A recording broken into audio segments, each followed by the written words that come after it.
Okay, so welcome back, everyone. This is should have been the second plateau or chapter of our Deleuze Modeste series, but we're going to take a detour, and actually, we're going to be taking multiple detours. But I do think it is for the better. So we're going to be doing. Taking kind of some elliptical routes right now. And I hope everyone had a great summer. I would like to thank those few brave people who listen to us and even some subscribers.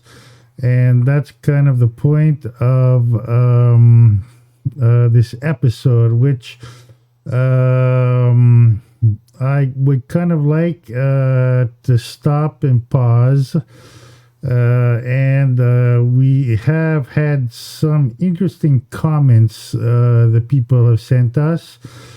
And I would like to respond to those comments, but maybe we'll do a podcast and we'll do like a different color for the thumbnail or whatever, and make it something like responses or forum, or definitely not question and answer, because I'm not qualified to answer.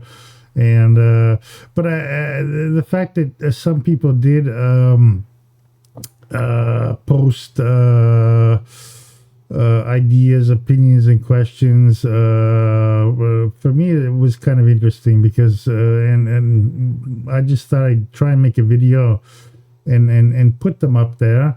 And once again, not in the sense that I'm shooting down or you're right, I'm wrong, but Deleuze is famous for saying that philosophy is never done by one single person. No, it might be a friend, it might be a conceptual persona, but we're always need to be in dialogue with other people, whether they be virtual or real or whatever, and that forces us to think, basically, which is something that one of the comments said, which I found very interesting. So from here, what I would just like to reinforce is that regarding questions or comments and my capability to answer them, one, obviously, I'm not an authority. Two, on certain subjects, I've read Deleuze for, as I stated before, many, many years. But on certain issues, like I'm more like an athlete, no? Let's say 10 years ago, I used to run marathons, and I was in great shape, and I run marathons.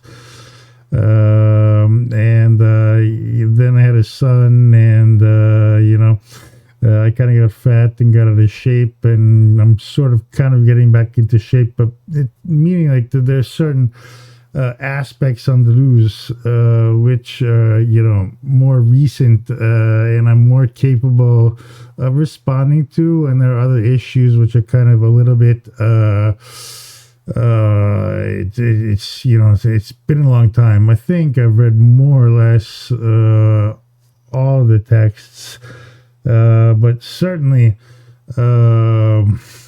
certain texts are less fresh in my mind than others, and so I'm not really capable of giving like a really, really good qualified answer from myself, obviously, meaning that's just the limit of my capabilities. And so what I did want to do right now, and we have had comments from a certain person. I'm going to put their name up here, and I'm going to put their comments up here.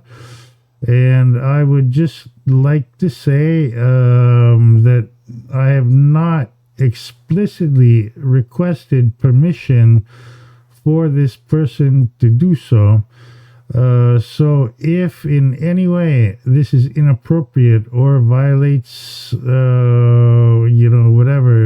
rules, your rules, internet rules, please just drop me a line, and I will drop this episode. I will delete it ASAP. So I am aware that I'm responding to comments without explicitly asking permission from the people from the comments to post a video on YouTube with their comments.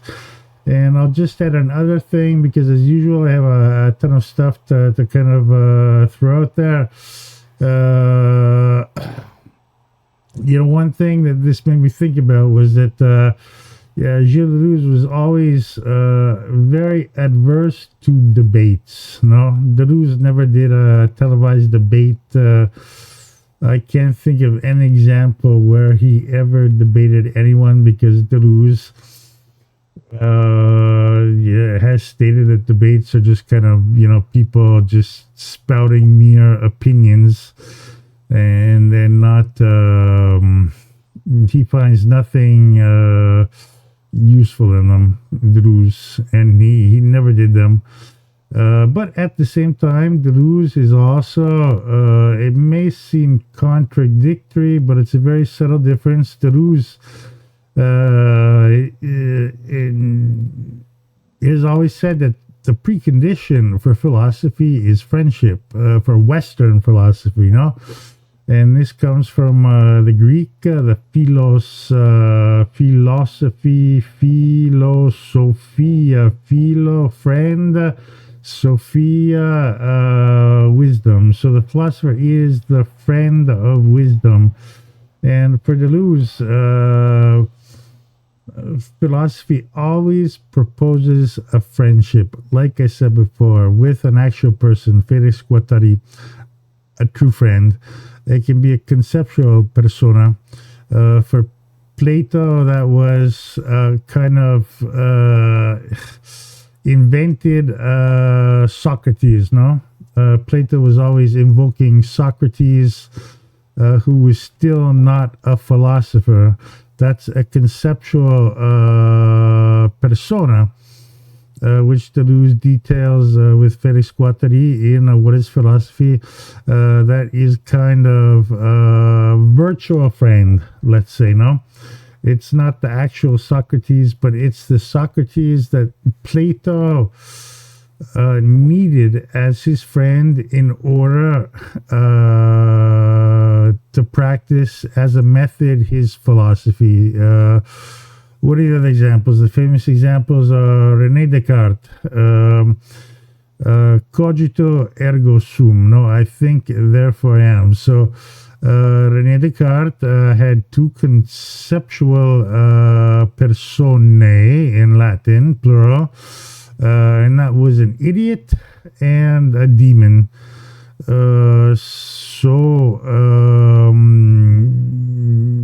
This is a really interesting aspect of Deleuze, which we're not going to get into here. But I do find it curious that Deleuze absolutely insisted on never debating anyone, because he said, it was like, it's just pure opinion. But at the same time, Deleuze is saying that, philosophy is based on a plane of immanence, which presupposes a friend, and that is the only way that philosophy can work for Deleuze. So is it contradictory? No, not at all. I don't want to get specifically, but I say this stuff, I'm just gonna have to be a little bit more concrete about things. But recently I watched a debate between Slavoj Žižek and Jordan Peterson, and it's like, in Deleuzian terms, there could be no plane of immanence between Slavoj Žižek and Jordan Peterson. First of all, because Jordan Peterson is not a philosopher, understands absolutely zero about philosophy. Second of all, because Jordan Peterson is always criticizing Marxism, but unfortunately understands absolutely zero about Karl Marx or Marxism. Absolutely zero, guaranteed. And Zizek is born in post-war Slovenia under Tito, and that was a communist country up until the death of Tito and the disintegration of Yugoslavia and the terrible wars that went on in the 1990s, which I actually know a lot about. So, the point is, how do you construct a plane of imminence between these two people who have like absolutely what Deleuze is saying is a plane of imminence is constructed, and that's friendship, and that's something which he would call the fond, or something pre-philosophical. In our next chapter, which is almost ready, we'll talk about that.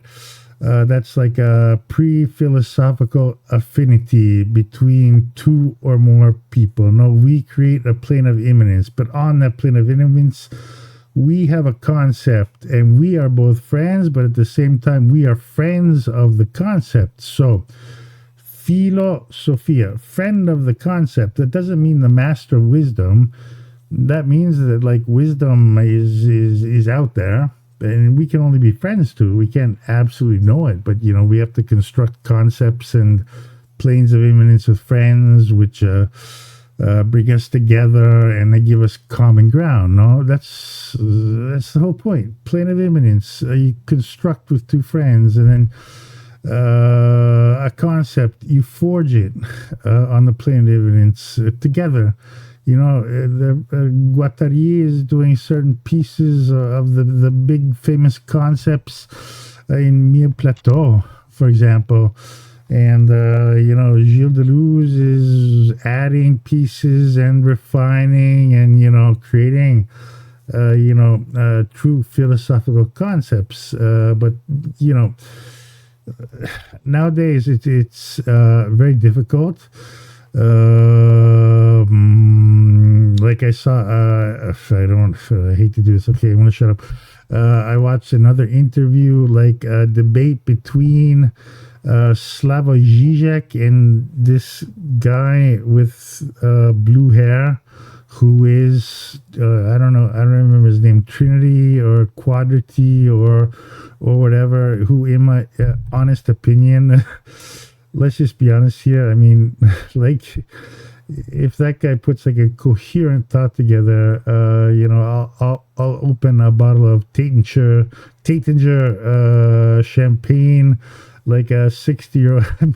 So it's like debates. It should be pretty obvious because for Deleuze, philosophy is done like by friends, like in philosophy, in the twilight hours, no? And you construct a plane of immanence through friendship. And I'm sure that Jordan Peterson and Slavoj Žižek got paid very well for doing a debate which has absolutely no value whatsoever, because how can you construct a plane of immanence between one person that has grown up in communist Slovenia and has studied Marx, all of his life, and someone who has no clue whatsoever about Marx's philosopher, who's not even a philosopher. So I think that kind of, helps to explain the idea, like debates for Deleuze are just kind of absolutely useless. But on the other hand, I appreciate the comments, and I've thought a lot about them, and I did want to respond to them here, hopefully in a positive way. At first, I kind of I just kind of read through them very quickly and was in total agreement, but then I thought about everything, and it's not at the end I'm in disagreement. It's just that I appreciate these comments, and they kind of forced me to think, and maybe it's possible going forward that we can evolve every once in a while, whenever. Kind of an open thing in which everyone can say what they want, and we can talk and discuss, etc., etc. Now I'm going to do one thing really quickly. I've added this second camera. Doubt it's very useful. Hopefully the audio has been fixed up. But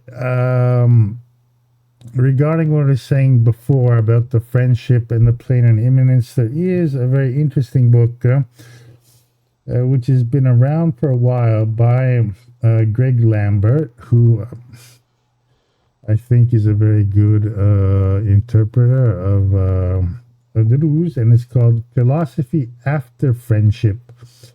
Deleuze's conceptual persone. And I just want to kind of give a shout out to that. If anyone's interested, guys, girls, to look into this book. Its premise is kind of interesting. So, the idea of friendship being kind of the basis of philosophy and in the polis and society, according to Deleuze. According to the theory of this book, is something, and I will try and read that. And the conceptual persona, as I tried to say before, is something that still enters in the framework of friendship in the plane of immanence installed by the Greeks in Western civilization and philosophy. And I will quote, Lambert argues that the vitality of this conceptual persona, originated by the Greeks, has been exhausted by centuries of war. In fact, we might today be witnessing the overturning of an earlier philosophical idealism that saw friendship as the destination of the political, and in its place the emergence of a non-philosophical understanding that is set perpetual war as the ultimate ground from which future thinking of the political must depart. So,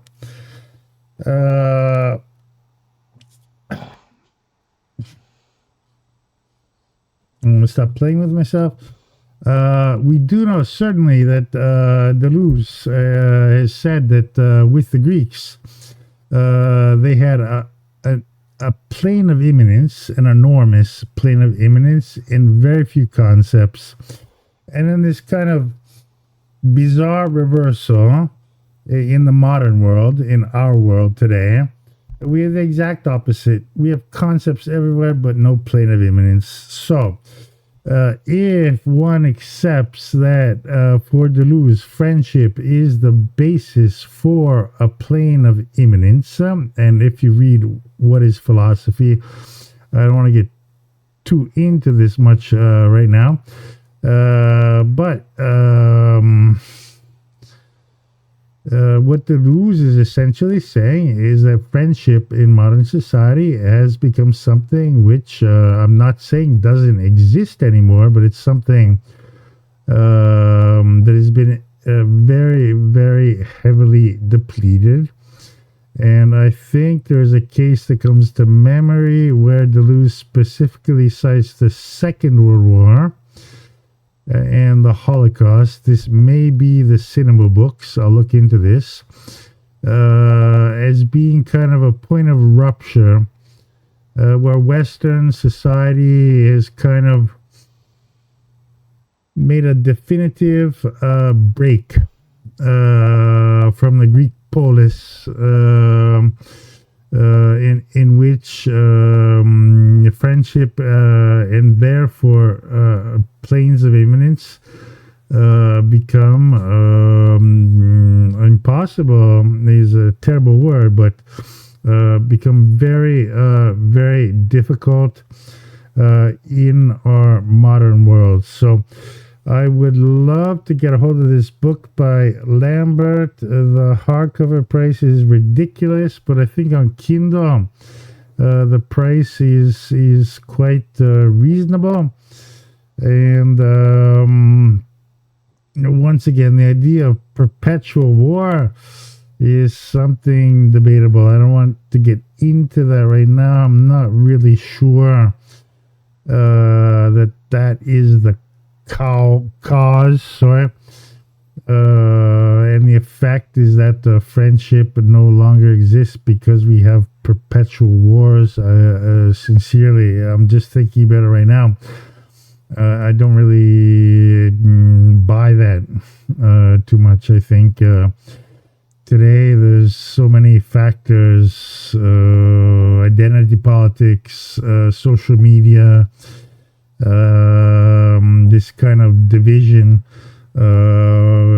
which apparently is necessary by capitalism in order to guarantee increased profits. For me, seems like a more reasonable reason why the friendship today is so difficult, to be in an overload of information.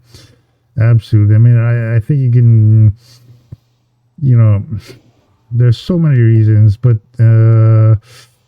well, on one hand, I find the premise of the book very interesting because, obviously,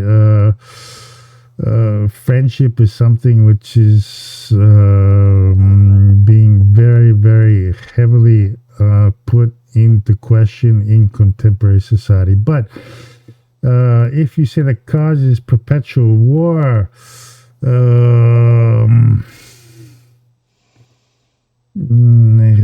find that I have to think about it, but I find that kind of hard to swallow because yes, perpetual war. Obviously, the capitalist machine needs perpetual war for reasons mentioned by Deleuze and Guattari, which you know very well. But I think there's a question of division, which identity division, information overload, the kind of the destructuring, of what Deleuze would call the qualitative, no, and but anyway. I'm just wasting everyone's good time in this, and I want to get right on to the questions right now, which are probably much more interesting than my babbling on. So let's jump to the actual substance, sorry, and we're gonna. I just deleted the name of the person that posted this. Just because I haven't expressly asked for permission to post the comments, and I repeat, I don't want to create problems for anyone, but as I said before, the comments are very appreciated, and if you know who you are, if these bother you, offend you in any way, please just contact me and we'll just erase this whole video. And let's get on to the comments here. So, a certain person stated, your take that there was no grandeur de Marx is something that I haven't come across before, but it seems plausible. I myself never liked Hart and Negri. This is Tony Negri, Italian politician, philosopher, and maybe Red Brigade terrorist figure, debatable. I never liked Hart and Negri as Deleuze's philosophical legacy. I agree, not 100%, but like 1,000, infinity% on that. Absolute total agreement. But it is a common thing that philosophical geniuses inherit as their legacy philosophical, and here it's the only case, this thing highlighted in green, was kind of a boo-boo word, which I agree with the original word 100%. But just for decorum, I allowed myself to change that into lesser thans, meaning people who are lesser than others, no? So think of the history of opera, for example. Pavarotti was a tenor, and despite all of the the weirdo stuff, I mean, he was a voice born with a voice which comes along every few centuries. So Placido Domingo, sorry to say it, but it's objectively verifiable that a Placido Domingo or Roberto Carraras or whatever are lesser than Pavarotti, because Pavarotti not only has the voice, had the voice, sorry, but every, when he wasn't messing around with his secretaries or his Ferraris or Michael Jackson, I mean, when Pavarotti had to go to La Scala in Milan, which is the harshest ambient in the world for opera. If he did Verdi, Turandot, I mean, flawless, every time flawless. So, sorry, you other guys. I know Placido Domingo has his own problems with the way. Okay, we won't get into Placido Domingo, but he's not an angel either. And anyway, going on, this had happened to Spinoza with Hegel, to Nietzsche with Heidegger. Very interesting, to Nietzsche with Heidegger, and now it's happening to Deleuze with Hart and Negri and Nick Land. Now, I have no clue who Nick Land is. Hang on, I'm going to go. I've set up this second camera, which is kind of, like our truth cam. Let's take a quick look. Who in the hell is Nick Land? But this is my ignorance. Nick Land. Who is this, bro? Oh, English philosopher, blogger, known for his novels on horror. Doesn't sound good. Acceleration of capitalism. Nick Land. Hang on. We'll try and throw something up in English here. What is up? Wikipedia is not for sale. English philosopher, theorist, short story writer, and blogger. He has been described as the father of accelerationism, which, guys, and his work has been tied to the development of speculative realism. Oh, guys, headache. He was the leader of the 1990s theory fiction collective Cybernetic Culture Research, 1990s, and its original founder, cyber feminist theorist Sadie Plant, departed from it. His work departs from the formal conventions of academic writing and embraces a wide range of influences. Okay. Anti-egalitarian and anti-democratic ideas behind neo-reaction and the dark enlightenment. Okay, I'm not going to comment on Nick Land. I don't know him, but it's not very promising. But I do hope that Hart and Negri is kind of a thing of the past, because I finished university in 1995, and they were kind of very much in fashion, but we're in 2023. I do hope that Hart and Negri are not being really taken too serious by anyone, because they have this whole thing about the multitude. I don't want to get into it, but yeah. Tony Negri, we'll talk about it in a second, but Tony Negri was a politician.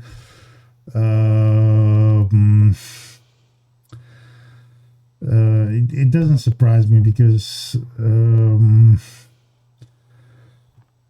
Tony Negri was kind of a radical communist and part of the Italian PCI, and things in Italy work very differently from Britain or the United States. So, he kind of started off in operaismo,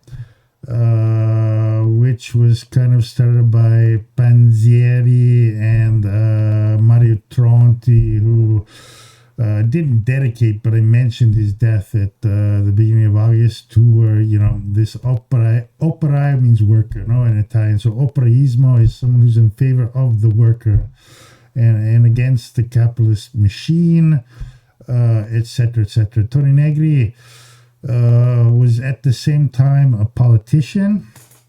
This is in the late 70s, early 80s, I believe. I don't want to get precisely into the history, but I will give you a link right now so we can try and keep things as objective as possible. But Mario Negri became a politician, and he was heavily persecuted as being a member of the Red Brigade. So in the 1970s, in Italy, operaismo, which was a movement in favor of the worker against the capitalist state, eventually led to an extremely radical movement called the Red Brigade. The Red Brigade was an armed militia of just kind of hidden people that theoretically wanted to overthrow the state. They managed to kill, and let's go back to our truth cam here. I'm going to look into this. Aldo Moro. We're going to Google really quickly. Aldo Moro death. Aldo Moro was the president of the Italian Republic. And I'm not sure if you can see this picture too well, but this was the president or the premier, but like in the United States, it means the president of the Italian Republic, who was attacked in his car with all of his agents. A bunch of Red Brigade members organized themselves, and with Kalashnikovs, they shot the fuck out of these cars, killed a lot of his security agents, just took Aldo Moro hostage, put him on television, and this is 1978. And they put him on television asking, to exchange him for a bunch of money and rights, a bunch of demands, like a classical, that's a big picture of poor Aldo Moro. And they actually killed him. In the end, the time was expired. The government didn't come to any terms that they would accept, and the Red Brigade members in those years were very hardcore, and they just murdered him. They killed him. And Tony Negri, I believe, and this needs to be verified, but he was in a political party. I believe let's not hang on.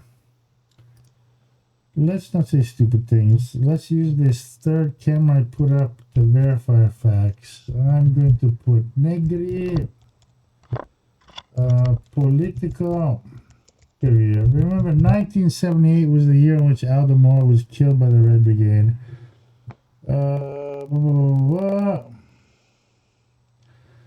Let's look for something really synthetic. Well, if I write like that for Google search, I'm not going to go too far. Hang on. Tony Negri. Space. No. I'm not capable of doing spaces. Tony Negri. Space. Political. Career. Antonio Negri. Okay. An Italian Spinozistic Marxist. That's interesting. Arrest and flight. So, Aldo Moro In 1969, together with Orestes Calzoni and Franco Piperno, was one of the founders of another political group called Potere Operaio, Workers' Power, and the Operaismo, Workers. So we have, like, in the 70s, you have a cluster of, like, just political parties everywhere, and Operaio is on the communist side, is like a part of anything. We have all kinds of stuff. We have Potere Operaio, Operaismo, L'Operaio, etc., etc. In 1973, Potere Operaio disbanded and gave rise to Autonomia Operaia Organizzata. Once again, Operaio, worker. We're just going through a million variations because these guys would come together and they create a political party and they'd all go and argue and typical Italian stuff. Disagree with each other, disband, and everyone would make another party, and they would grow like mushrooms everywhere. But operaia was always, the base word of all these movements. So the name, you can't understand anything. It's just a complete mess. So,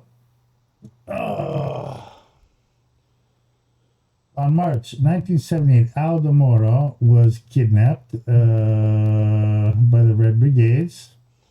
His 5-man bodyguard unit murdered. I have to correct the English in Wikipedia. That's crazy. And spot of the kidnapping in Rome's Via Fani.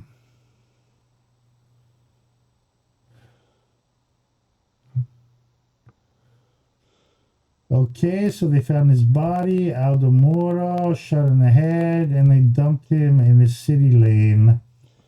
So on the 7th of April 1979, Tony Negri was already in the Italian parliament with like one of these very fractional communist workers' parties, which I don't know what percentage of votes they were getting, but it's obvious. The problem with Italy, if you're going to run for elections with like 20 parties that are saying operaio, no, it's obvious that it's going to be like 3%, 4%, 1%, 2%. Guys, just do one party and you'll get, the big vote. But that's not my problem. So what actually happened is that Antonio Negri was arrested and accused of being involved in the political wing of the Red Brigade. So the Italian government suspected, they were basically saying, look, if they took Aldo Moro, who was the president, they knew where to capture him. They knew that he would have 5 bodyguards. They were very, very well informed when they captured him because they killed all the bodyguards.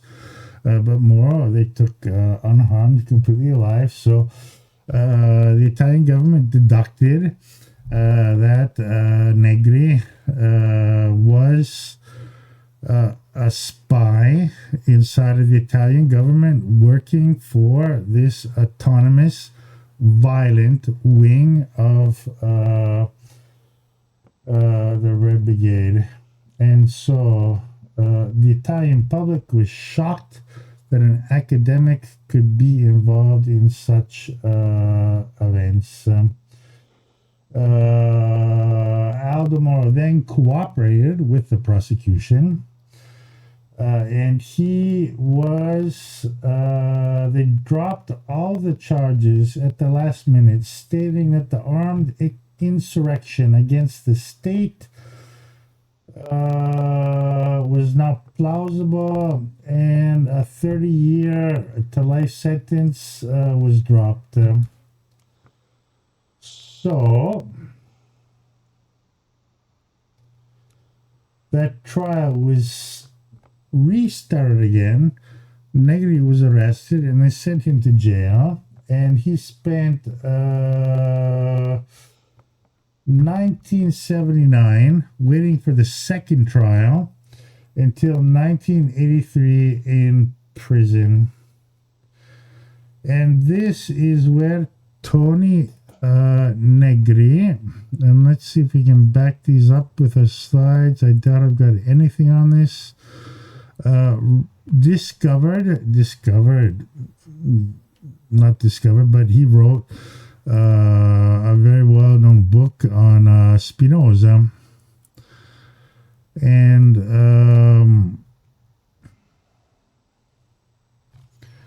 let's take a quick look about that. Do they have anything on Spinoza here? Spinoza, obviously not. Spinoza. Okay. Yes, I know we do have some results. So, in prison,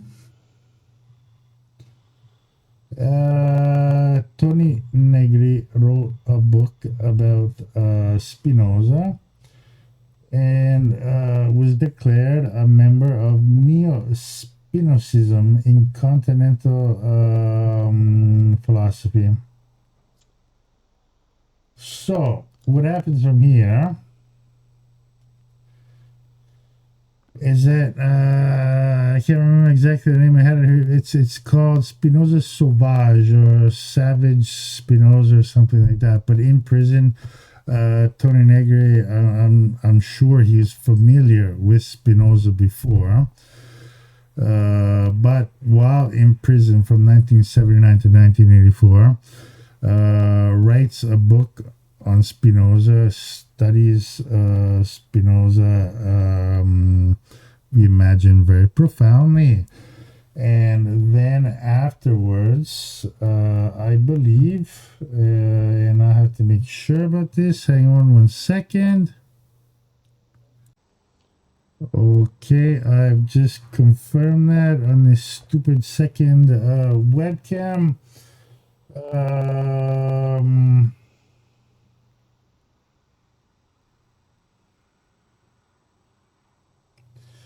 While in prison, typical of Italian politics, Tony Negri declared during the 4 years that because he was a politician in parliament, he had parliamentary immunity, and therefore in those 4 years he had been held against his will. And as a member of the parliament, despite whatever they accused him with, he was still awaiting the trial for being involved in the second trial, because he was acquitted in the first trial. But the second trial, he was still waiting to do the second trial. But he was issued by the government in 1983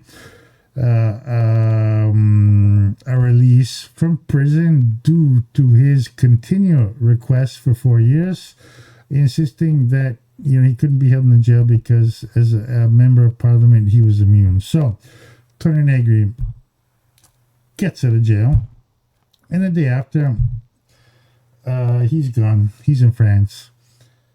In the meantime, and actually, let me verify this 1 second. Okay, sorry if this is getting choppy, but I did want to verify the sources of what I'm saying so I don't say stupid things. So between 1979 and 1984, Tony Negri is in prison, and he writes a book about Spinoza called L'Anomalie Sauvage, the Savage Anomaly, Puissance et Pouvoir chez Spinoza. So in English, this is, I don't remember too well, but we have to make the distinction between puissance and pouvoir, and this is very, very Spinoza, but I'm just going to throw it out there in like a really raw way. So pouvoir is like political power. Nietzsche is always denouncing power, which for Nietzsche is weak men that dominate strong men through the exercise of power, while puissance, really basic dumb explanation I'm reading is more like raw power or strength. So puissance is like what Spinoza is always saying, no? Every being has its own puissance, its own internal power, its own internal capability, capacity, and strength. I have a certain puissance. You have a certain puissance. A horse has a certain puissance. But pouvoir is power. That's like exercising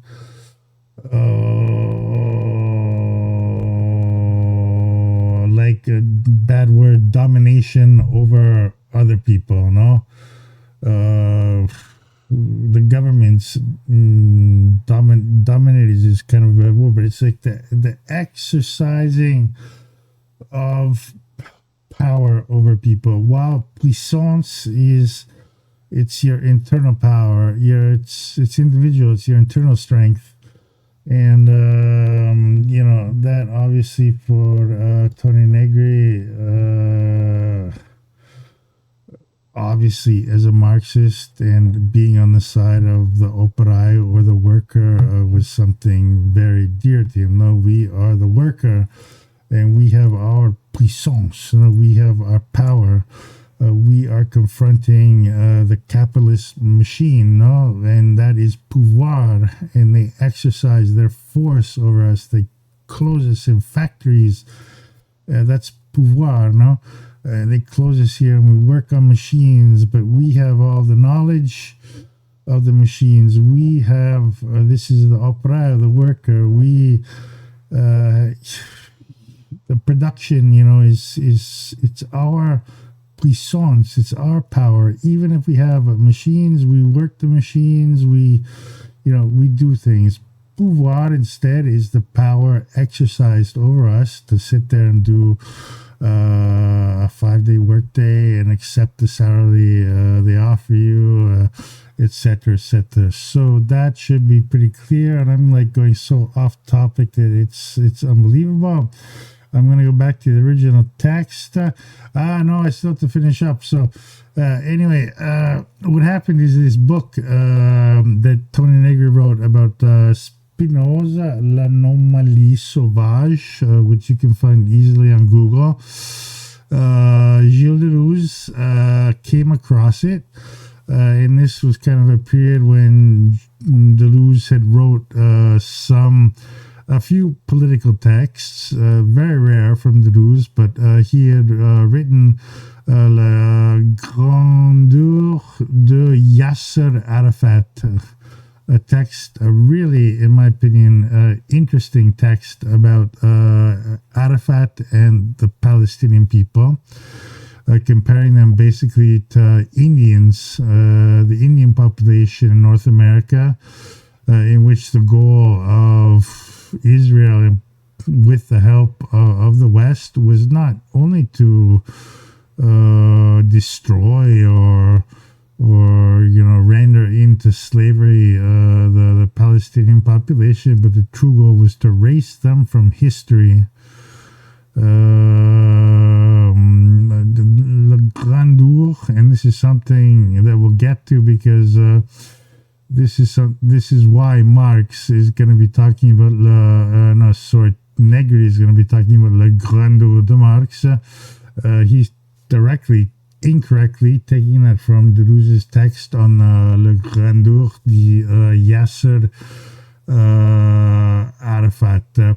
So Deleuze had published very few, very small political texts, which were published and later became, very small published books. And he wrote, I believe, 3 times a preface to Negri's L'Anomalie Sauvage.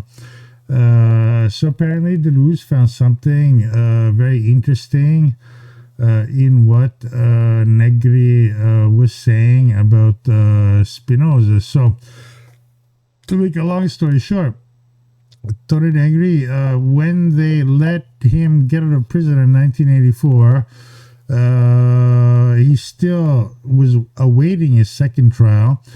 He jumped in a car and went straight to France, where most of the Italian Red Brigade operative wing went, where the French government, for a lot of mysterious reasons, protected them all. A little bit because of their Italy and France have a centuries long rivalry, and France, I believe in those years, had a very left government, and they accepted many of the worst Red Brigade members. And when I say worst, I mean the Red Brigade members that actually murdered people. I'm not going to dig up the name right now, but like a year ago, there was a controversial case about an Italian Red Brigade member in Milan just went into a jewelry shop and just killed the owner in front of his son because he was defending the Red Brigade, was protesting against capital, and got in a car, went to France, and in France, I think he's still there, including a lot of these people, but that's a whole other issue. So anyway, Tony Negri went up after having discovered that Deleuze had done prefaces for his book. He went up there with Franco Berardi, who is another very unique individual who I've met a few times. And they spent a few weeks in Deleuze's house in Paris. And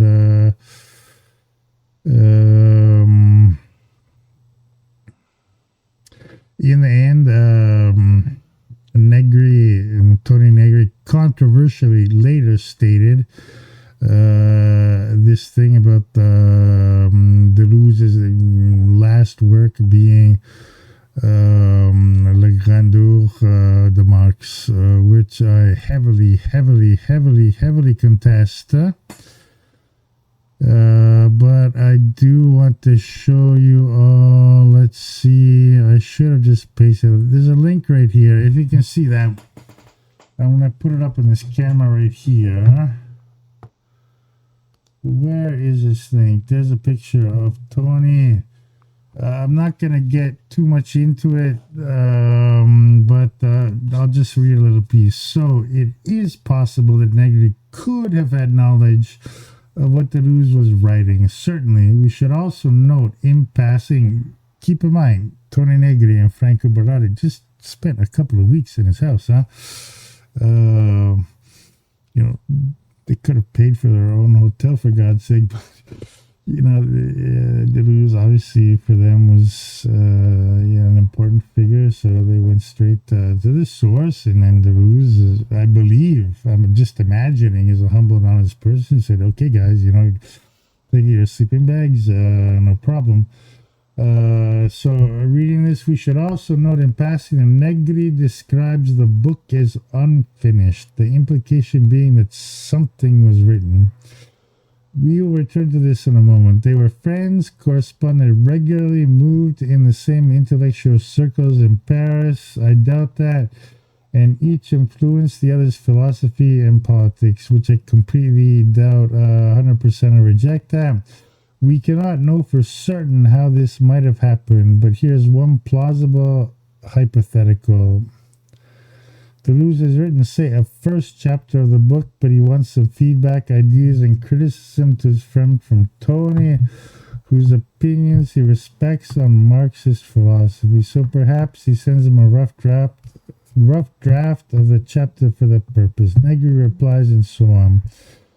But could Deleuze have sent Negri such a chapter? After all, given we appear not to have any drafts, so they don't exist, notes or copies of it, nothing exists. What if it was just a project he'd intended to work on? Okay, so nothing exists, but tragically never found the time to put pen to paper before his health began to fail and his death in 1995. First, it is highly unlikely, indeed one would need quite certain proof to accuse him of this, that Negri simply made it up, invented from scratch. Well, what Deleuze was arguing in that book, Deleuze is a friend, colleague, and comrade of his.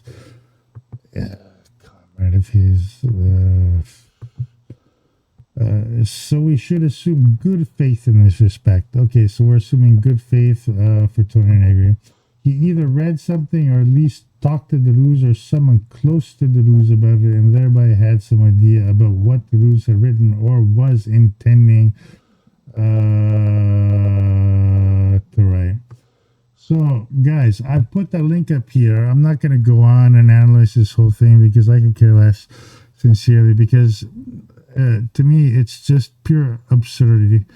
That the last book for Deleuze would be on Karl Marx. One, because Karl Marx was dealt with handily in Difference and Repetition. And the last years of Deleuze's life, I mean, he's occupied with the cinema books. He's occupied in the 80s. He's finishing Plateau and what is philosophy, and you know, the final work before his death was Immanence, a Life. And that's like the okay. I mean, like maybe he had in mind a book of Marx, but it makes no sense whatsoever. One, because we'll see in our next chapter that Karl Marx is not a philosopher. He's kind of peripherical. He's a prolific philosopher. He's absolutely not central in any way to Deleuze, especially his method. And the method is principally, as we'll see in the next chapter, his method is going to be based on Hume and Bergson, principally. And then there's other, you know, in the next chapter, we're going to be talking about, you know, Deleuze's reading of the history of philosophy. So Karl Marx is always is prolific, first thing. And the second thing is like Deleuze's last work is Immanence of Life, which is really like the apotheosis. That's like the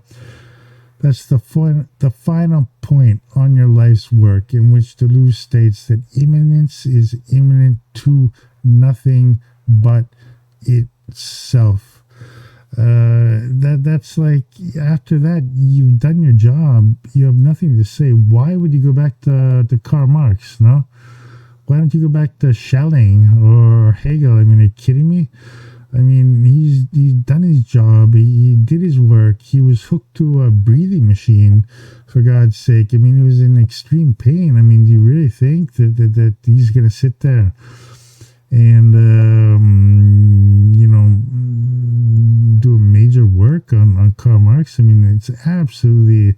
I think anyone that understands a bit about Deleuze would just reject this a priori. And I've been in the late 90s and early 2000s to some lectures by Tony Negri and Franco Berardi. I've met them both. I've been to dinner. I'm not going to mention their names, but they really didn't give me a positive impression. I mean, those are guys I instinctively really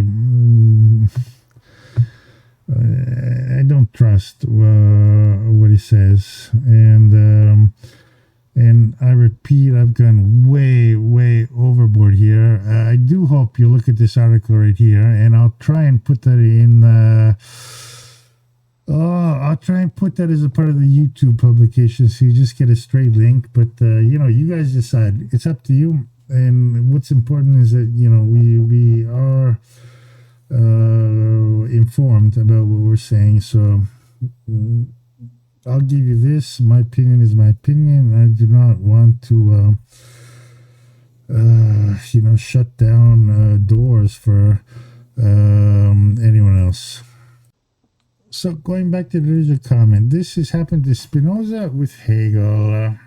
But very interesting, but like way too complex to get into. I'll just try and touch on the subject. We're going to lose a lot of time, but that's a whole complex field. Obviously, yeah, yeah. To Nietzsche with Heidegger, yeah, yeah. I cannot refute that. Even if I would say, but these are just quick comments that this person has been kind enough to send me. So it's not like he has to send me like a 300-page novel. And but yeah. And now happening to Deleuze with Hart and Negri, and then once again, I don't want to diminish Tony Negri because he was in prison. He took a lot of risks. He was, on behalf of the workers, and I'm all in on that kind of stuff. And I honestly don't believe that Tony Negri was like. Involved in the more violent wing of the Red Brigade, but when things happen, you have to find guilty people, and it's highly possible that he was unjustly sent to prison. But at the same time, I have to say, and maybe in the far future, but I don't even want to go into analyze multitude and the work he's done with Hart, and because it's just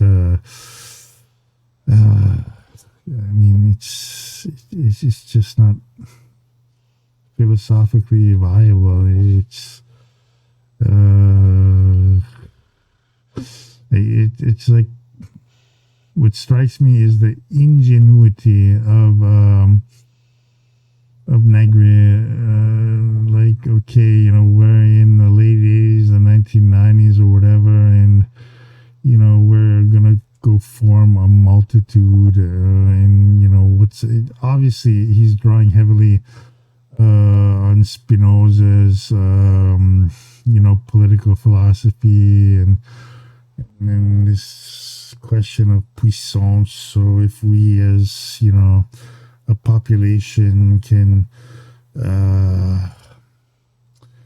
how would Spinoza say it, if we can relate, if we can create enough relations between one another, then our puissance becomes so enormous that we will overcome pouvoir, the tyrannical government, and etc. But extremely, I don't know, I find it extremely ingenuine, and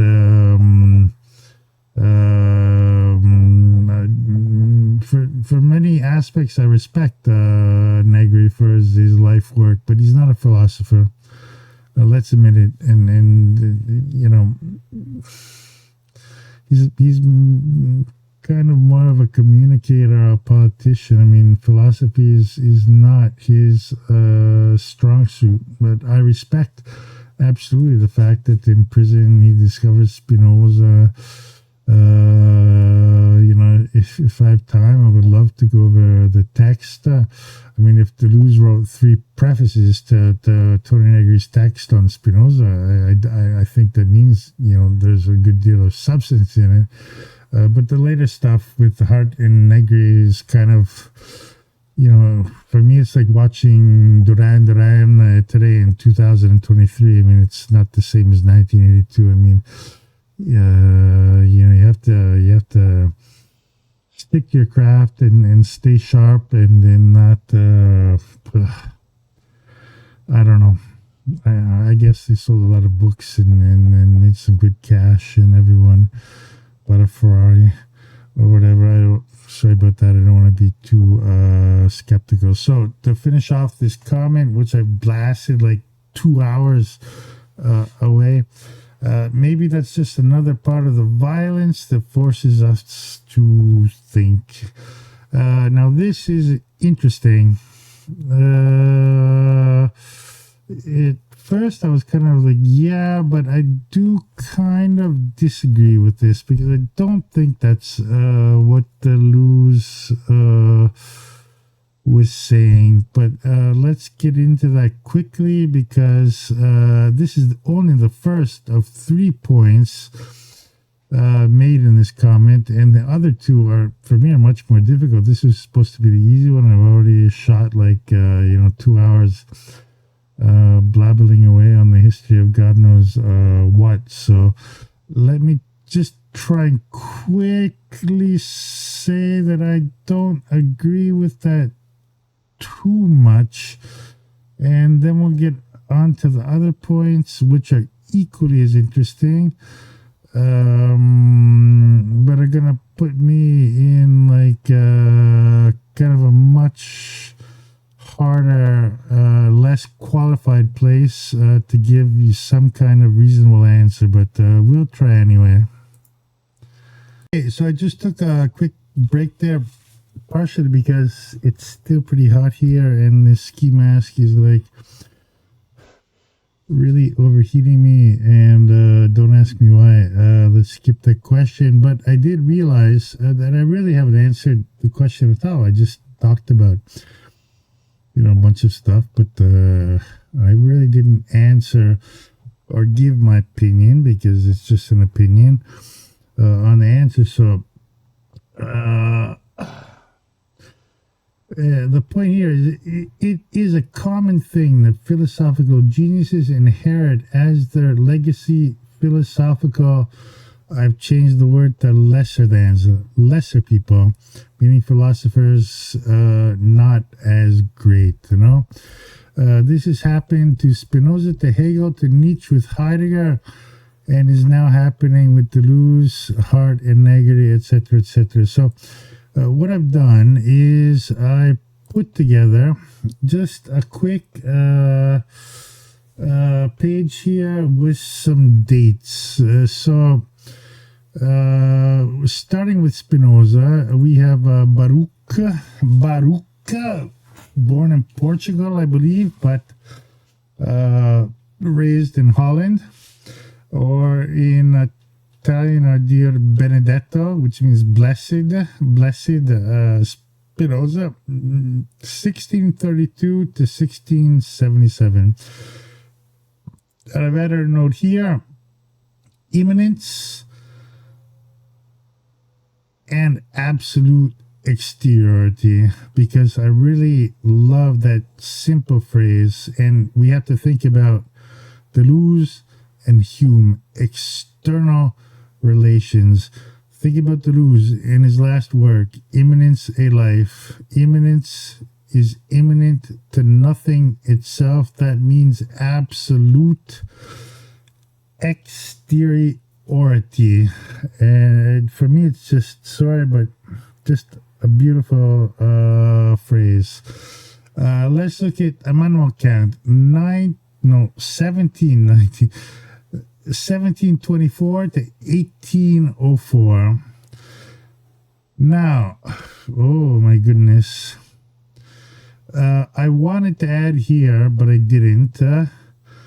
We have Friedrich Wilhelm Joseph von Schelling, 1775 to 1854.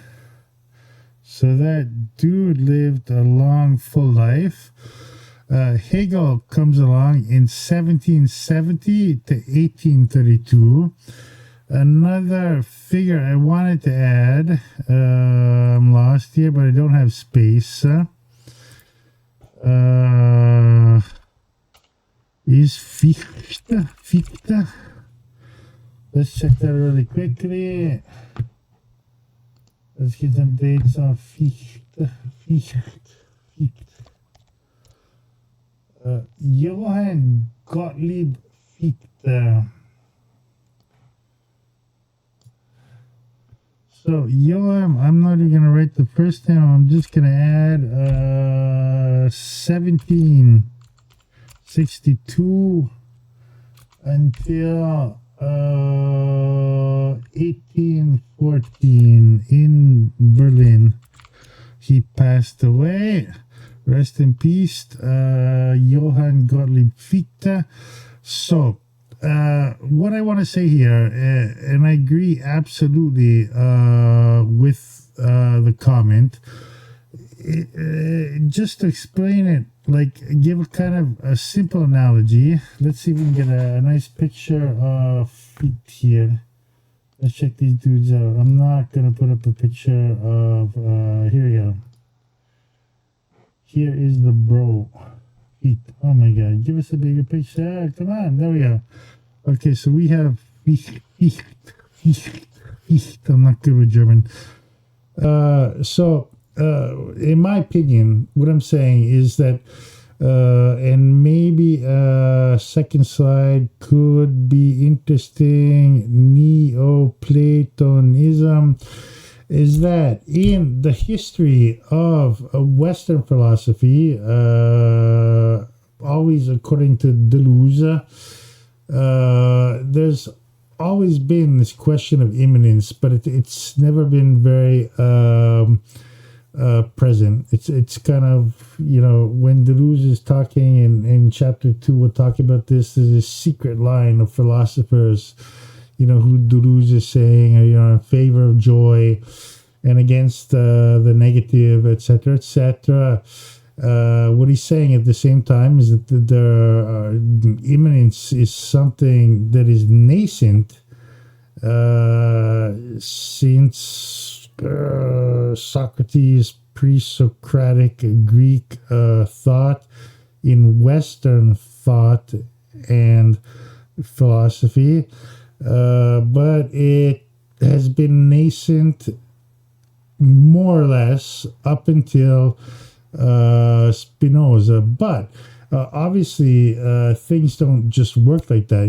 It's not like boom, someone arrives and no, it's obviously a slow development, and people develop other people's thoughts. But every once in a while, like someone comes along who just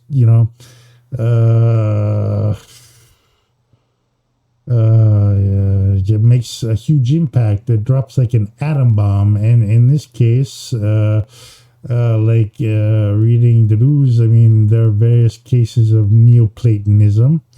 I'm reading Giordano Bruno, Duns Goddess, and I'll just add with Duns Goddess we have the concept of univocity, in which immanence is kind of this issue which in Deleuze's reading of the history of philosophy is there under the surface, but it takes us time. It takes us specifically up until the time of Spinoza,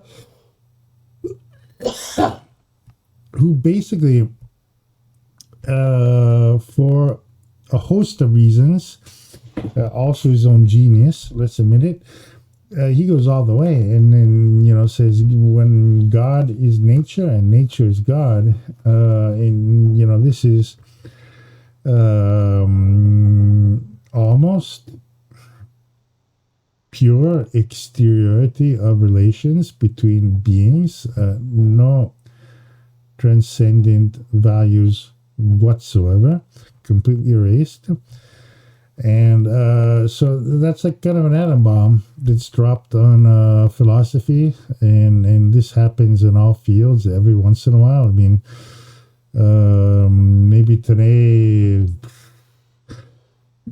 people are with the new Hubble telescope or whatever, the Big Bang is, kind of fading away, and the latest data suggests that it's more of a multiverse because quantum physics says multiverse is a better solution to existence or being than the Big Bang. But the Big Bang, we grew up on that, no? Our generation, Big Bang was like, there was nothing, big explosion, everything, it's expanding. And if you ask the question, but what was there before the Big Bang? Shut up. Now things are kind of evolving. So Spinoza, with immanence, dropped a kind of atom bomb onto philosophy, in which he was Portuguese, Jewish, and grew up in Holland. And Deleuze will interestingly say that capitalism is invented in Holland. The seafaring, mercantile Dutch truly created capitalism, which is a whole other issue. But Spinoza grew up in his father's church, but apparently was kind of naughty and developed his own ideas in, that kind of free mercantile capitalist society that the Dutch had founded. And, his works on immanence is literally,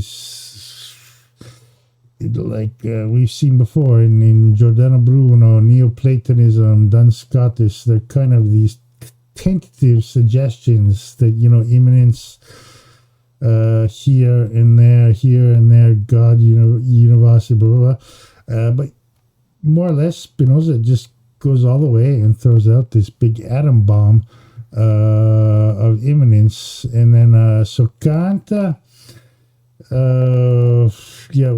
we have Leibniz, but I'm not going to put Leibniz in here because that'll kind of complicate things. But so we have people such as von Schelling, Fichte, who definitely are heavily influenced by Spinoza, and they pick up immanence as Kant does, but I wouldn't say they take a step backwards. I mean, it's very complex because this is with Kant, as Deleuze has often stated, that philosophy is something that moves from time to time to nation, no? So you had this big philosophical movement in Germany, starting with Kant, Fichte, Schelling, others, Hegel, Nietzsche, Heidegger, that's Germany. In the 20th century, starting with Bergson, that passes on to France. But they're kind of these periods in it's like fine wine, no? It's just there are periods in which the conditions are correct and you have great thinkers and then it kind of works that way. So is Fichte, in my opinion, a lesser thinker than Spinoza? Yes. Is Schelling, in my opinion, yes. Hegel is complicated because he's taking immanence and kind of, he's doing other things, and I don't want to get into that right now, but immanence is definitely something central in Hegel. And where is this importance of immanence coming from? It's coming from Spinoza. So once again, the point is made in the comments is absolutely valid, but it's also normal, no? I mean, music, whatever. I mean, once upon a time, some genius comes along and does things, and then people pick it up and kind of repeat it and mix it up, and then someone comes along, etc., etc. So I agree 100% with that comment. And hang on, so I just added a note here. This is on Spinoza. The plane of immanence is metaphysically consistent with Spinoza's single substance, meaning God or nature, in the sense that immanence is not immanent to substance, but rather that immanence is substance. Okay, let's remember immanence of life. And I know I'm repetitive, but I want to repeat this stuff because it's the easiest way to understand this. Immanence is immanent to nothing but itself. That is the final statement that Deleuze wanted to make. We just have, what do we have? Transition from okay, so here we're going to talk very quickly, just following the point that after kind of this atom bomb that Spinoza throws on philosophy, and once again, let's look at the dates again. Spinoza is dead in 1677. Kant is born, how many years is that? 25, more or less 50 years later. So, philosophy obviously has its own due time, but 50 that's when Kant was born. So if Kant was dealing with Spinoza, that means he was born 25 years, that's like 70 years later. Immanence as proposed by Spinoza was this new massive issue that philosophy had to undertake. So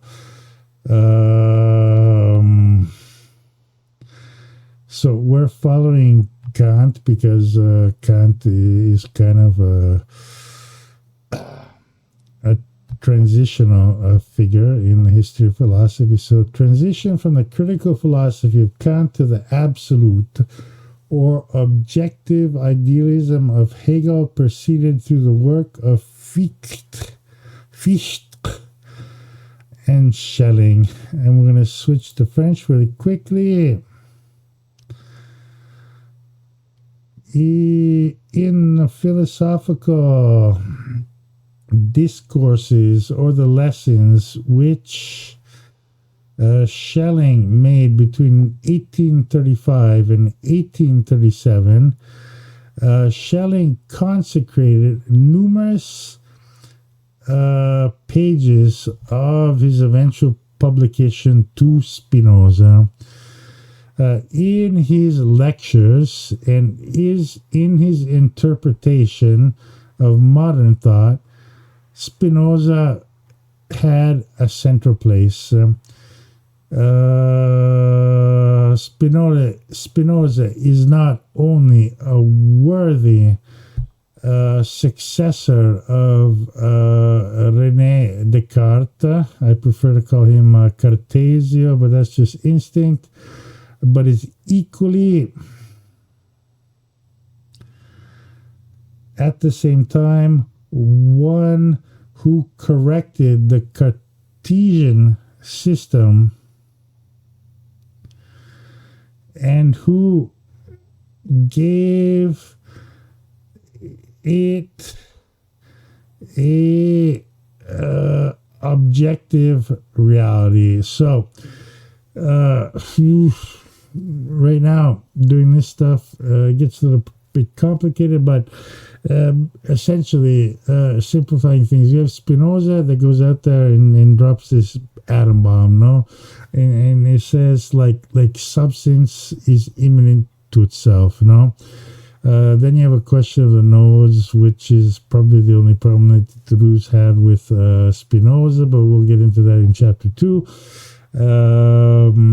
But at the same time, we had kind of lesser philosophers, from the perspective of Deleuze, who's obviously interested in absolute immanence, who are taking this idea of Spinoza, of immanence, and following Kant, we're moving towards absolute or objective idealism, and the apotheosis is obviously Hegel, who took that idea of objective idealism to the extreme, but In obviously the whole issue is that what Spinoza was really saying,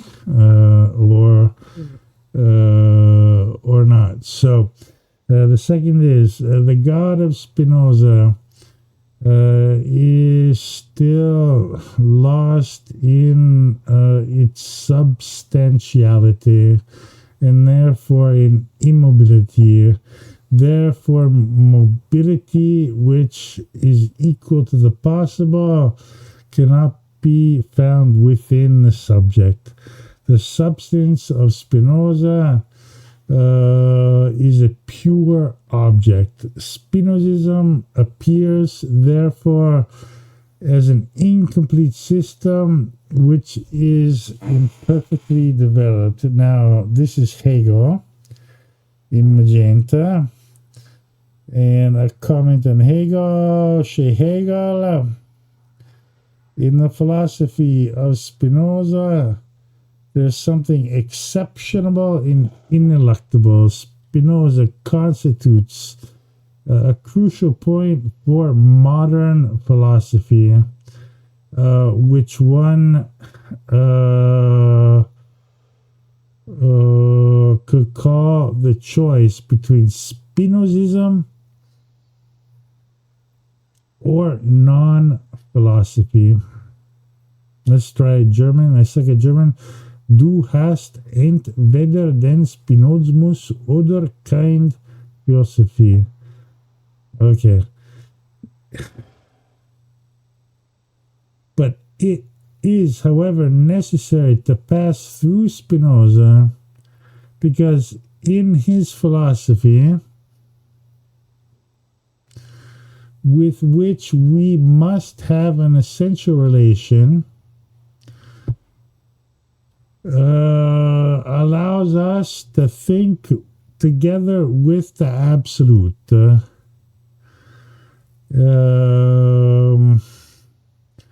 Which is the only point of view, meaning the absolute is the only point of view which can therefore expose the entirety of reality, and where it would appear the reason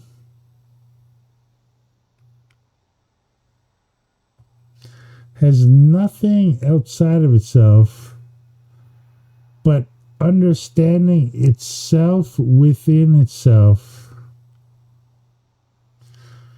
And therefore, all of philosophy, all of philosophy becomes possible. So without getting into interpreting that, which is pretty heavy going, the point is that Spinoza is, like I've said before, I don't want to repeat myself. I mean, he drops this atom bomb on philosophy, and he goes straight out with immanence, and he goes as far as he could have gone. But it's normal in his footsteps. The following philosophers were heavily influenced by Spinoza.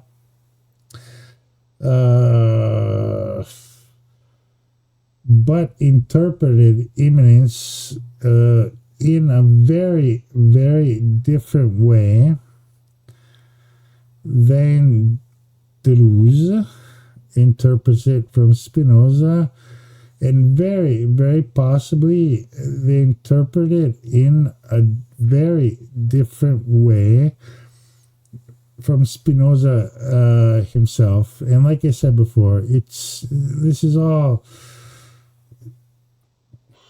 conjecture, but I repeat, with Spinoza, we're 100 years before, now 75 years before Kant. We're in the mercantilist Republic of Holland. Spinoza is from Portugal, from a Jewish family, raised in Amsterdam, I believe. He had at least one or possibly two attempts on his life. for the ethics, and he couldn't sign his own name, on his publications. And he was famously a lens grinder who just worked alone by night and ground lenses, which for Deleuze is a very important metaphor, because the lens is, Spinoza by day was doing optical lenses, and optical lenses is about vision, about seeing things, And by night, Spinoza, I'm pretty sure he died at around 40 years old. He didn't have a very long life, unfortunately. But yeah, like he just threw this big thing out there with immanence, and that was picked up in a different context because Holland didn't have a big school of philosophy, and then Germany from the 17th century onward became a massive power, not only in terms of philosophy but art, militarily. That's the growth of this huge German empire, which will end, as mentioned in the comment, with Heidegger, who I'm not really going to comment on because I have read works by Heidegger, but I'm not going to say the first thing that comes to mind, but let's say that Deleuze states pretty clear from Heidegger, being in time. Deleuze's work is based on Henri Bergson, but this is actually before the Second World War, but let's say Deleuze has a much greater affinity with Henri Bergson's concept of time than he does with Martin Heidegger. So I hope I've covered it all. No, one last slide. This is terrible. Hang on. No, this is Negri.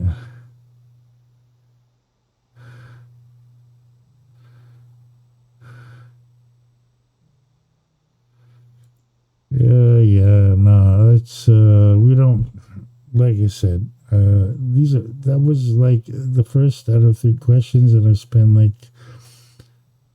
like 3 hours just saying more or less I agree with you.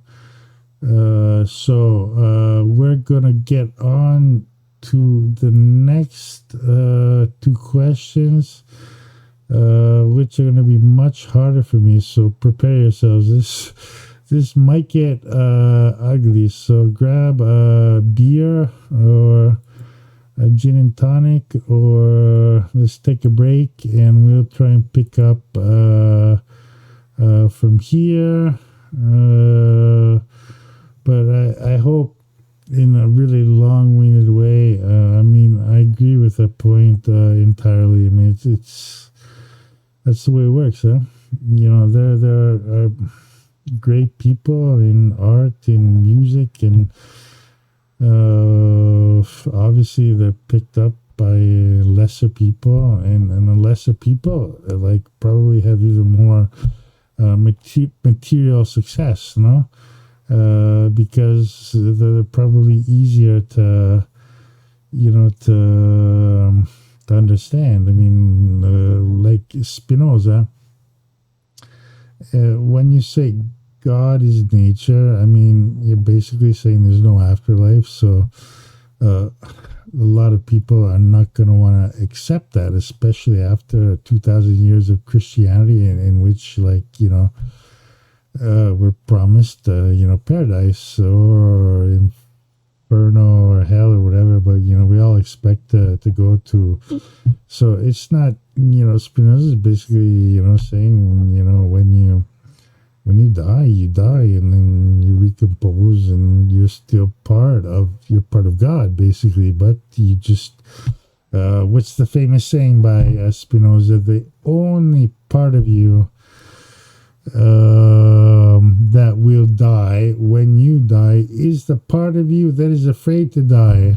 Okay, so what Spinoza is saying is that there's a certain part of our consciousness which has fear and emotions and jealousy and all this kind of stuff, but that's only, according to Spinoza, it's just a small part of our actual being, of our actual psychology, you know.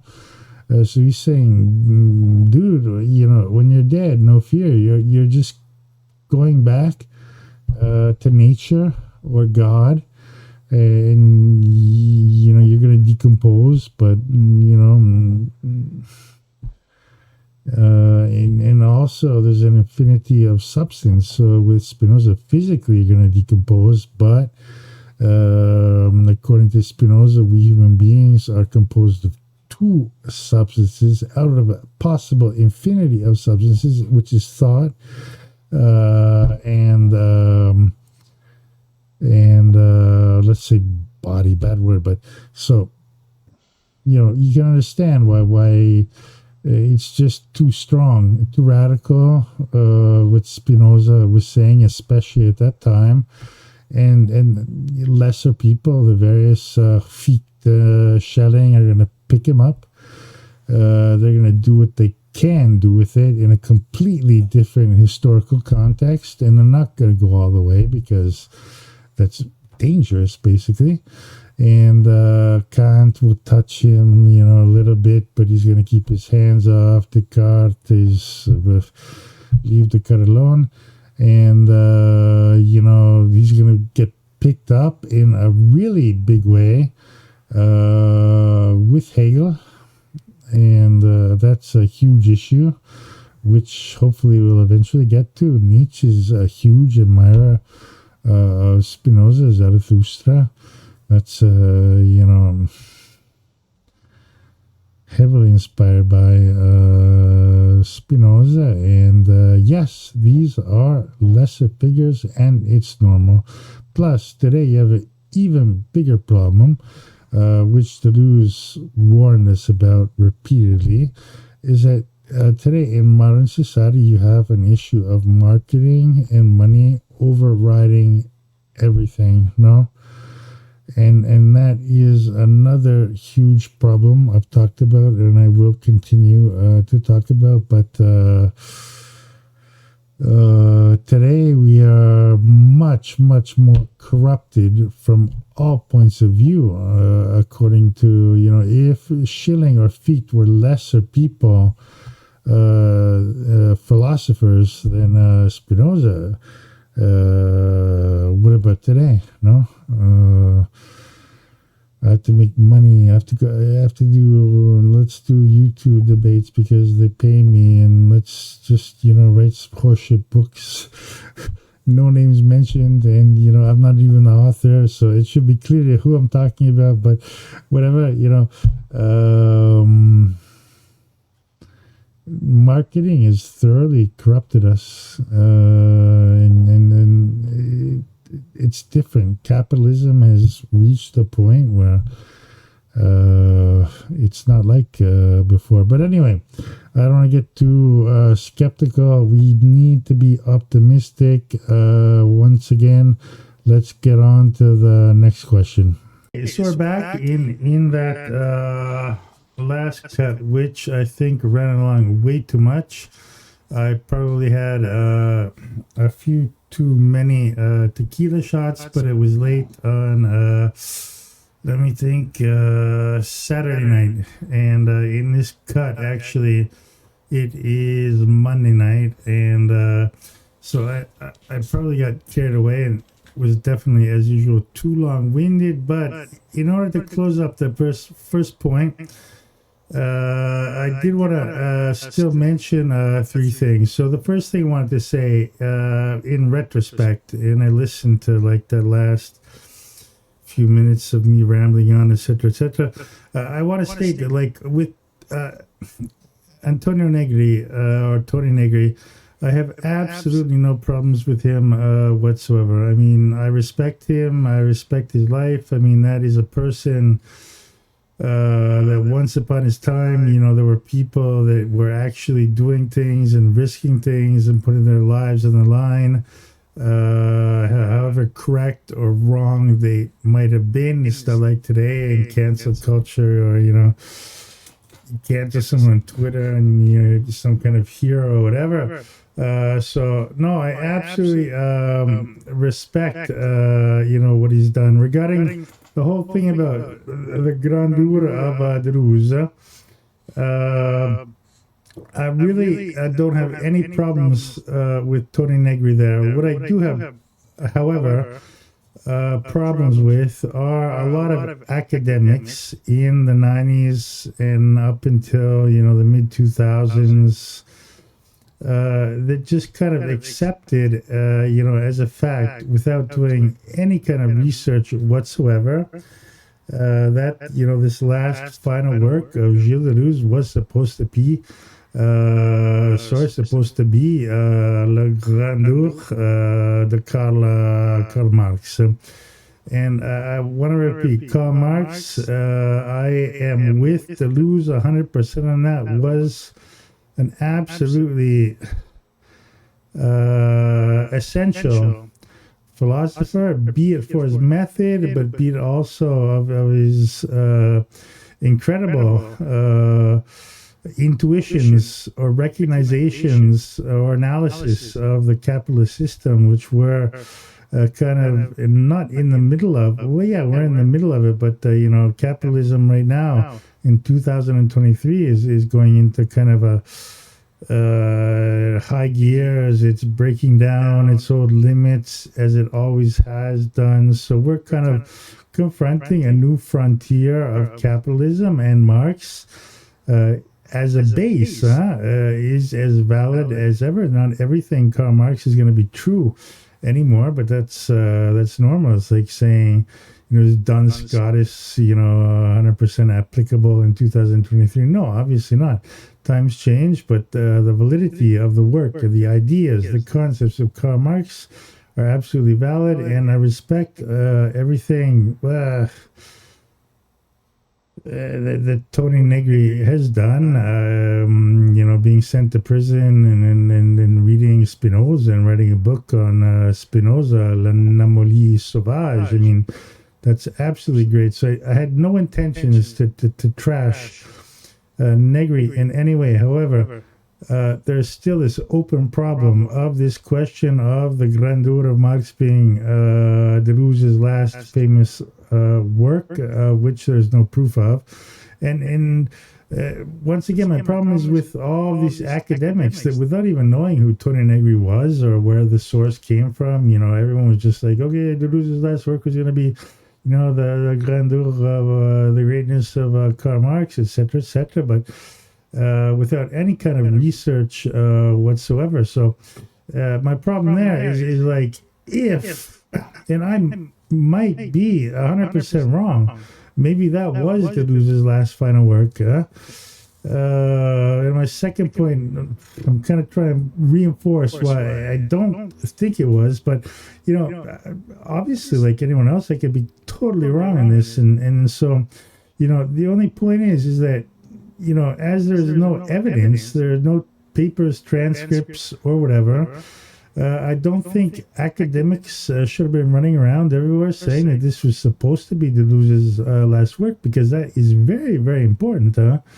Like an author, an artist's, a philosopher's history is kind of important, no? Like I keep saying, imminence of life, in my opinion, for Deleuze is the apex of his life's work, and that's what Deleuze his entire life has sought philosophically to achieve in the wake of Spinoza, but also obviously many other philosophers. But if it was Marx, and I'm wrong, that's good. But if that was factually verified, for me that kind of changes my reading of Deleuze's entire oeuvre. If at the end of his life, what he wanted to do before dying was writing about Karl Marx, and I repeat, I don't believe it, but if that is true, then that's very important and we should know it. But I'm criticizing people that without any factual evidence have just said this, and it does make a difference. It's not a small thing. Yeah? I'm going to read really quickly. I don't think on this webcam right here we can really make out anything. But this is the article I posted before, which I've gone through a few times. I'm just going to read really quickly. These are the words by Antonio Negri, which kind of got this whole thing going on. So Antonio Negri wrote, I'm presuming this is in the mid to late 1980s, when he escaped to France and then was then acquitted and then came back to Italy. Antonio Negri wrote, Deleuze and Guattari wrote this book at the beginning of the 1980s. Okay. They had the greatest foresight to recognize the crisis of the mass workers. So obviously the book we're talking about is Mille Plateaux, or in English, 1,000 plateaus or 1,000,000 plateaus. No, 1,000 plateaus, I think. But it's Mille Plateaux. So going ahead with Negri, they recognized the becoming minoritarian, the incipient phenomena that we called in the context of Italian workerism in autonomia. So once again, autonomia is a movement that was founded by Tony Negri, autonomia ed operaismo, meaning autonomous workers. The social worker and the marginal forms of labor in revolt. So Negri is talking about that he recognized in Mille Plateaux that Deleuze was calling out the becoming minoritarian, which in Tony Negri's opinion was actually, was partially calling out the Italian workers, the social workers, and the marginal forms of labor in results. So traditional Marxism, nothing new there. The worker is minoritarian. In Deleuze's terms, the worker is in a state of becoming. In Marxian terms, the worker is an abstract form of labor. Which can, there we go, my screensaver, thank you very much, which can be actualized in various forms, etc., etc. But the actual operaio or worker in itself is an abstract form of labor, classic Marxism. So, the social-political definition given in 1,000 Plateaus does not really go much further than this. From the point of view of phenomenological analysis. Therefore, I believe, in effect, that they were thinking of this genesis, of this genealogy of the multitude in terms we have been using today. So this text, I'm going to have to find out the exact date. It's not stated in the article. I don't know, this is 2003. When he was released from prison. So in 1997, still hiding in France, Antonio Negri arranged a plea bargain with the Italian government. He returned to Italy to serve out his sentence and was released in 2003. But this quote comes in 1997, when he was anticipating his eventual release, in a video interview called Return to the Future. Retour à le futur. Okay, and you have the full PDF on the site. I've put the link up before, so go check it out if you're interested. So, they contributed through their subtle analysis of the constitution of minorities to the construction of this new concept of the majority that makes sense because it is plural. It is a plural set of productive capacities, of cooperation. What they signaled is a moment of resistance and passage that I think is extremely important. I have to point out that precisely in this section of their book, they cite Italian workerists as the practical reference point of this type of experience. I believe that Gilles and Felix's thinking always tended in this direction. And on the other hand, in Gilles Deleuze's final book, Grandeur de Marx, this is 1997, and in a video interview from Negri before turning to Italy 5 years later, when he was guaranteed that he would be acquitted from all the charges of having been involved with Red Brigade terrorist actions. I believe that Gilles and Felix's thinking always tended in this direction. And on the other hand, in Deleuze's final book, Grandeur de Marx, we find an extraordinary argument, an argument that translates an epistemological claim, which involves the definition of common names as the set of perceptions that constitute concepts, as the linguistic construction of an epistemological community, an argument that translates this process into an ontological process.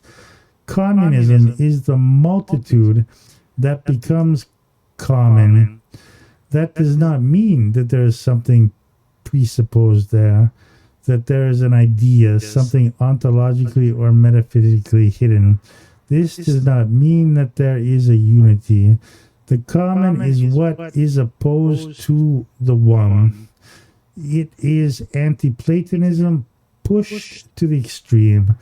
It is also the inversion of the idea of communism proposed in that tradition where utopia necessarily constituted a unity and resolved the problem of unity and the sovereignty of power. Here there is the multitude that constitutes the common, and this is the concept of communism that, from what I have understood, was constructed in the Grandeur de Marx, Deleuze's unfinished book. So I'm going to leave this subject alone and let's not get any further. I invite everyone to research and study. As I repeat, I may be wrong, but I think if you just look over that clip I just read, I mean, I don't think that Tony Negri has a very strong grasp in philosophical terms on what Deleuze was doing in Plateau with Félix Guattari. They did mention operaismo, but in a very peripheral way. Hell, they even took the time to shit on Alain Badiou, but that was only like 1 or 2 lines. Obviously, operaismo is much more interesting than Alain Badiou. Oops, sorry, I should have said that. And, but I think, you know, we're dealing with kind of a lifelong kind of hardcore communist who, I repeat, is worth, in my opinion, deserves a lot of merit for, you know, always working on the side of minorities and the workers. And I think he correctly identified in Gilles Deleuze this idea of becoming minoritarian. I'm not sure if he fully understood that, because becoming minoritarian is a philosophical question. It's a concept. It's becoming created by, created or developed or renewed or created or whatever you want by Gilles Deleuze. And becoming a minoritarian, like Yasser Arafat, the Palestinian people, is not the same as being a minority. Not at all. Huh? Those are 2 entirely different issues. So I think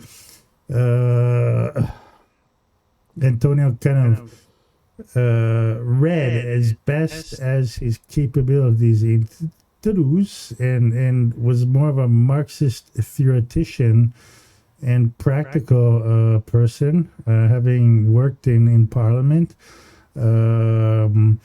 concretely trying to improve workers' rights, which I absolutely admire.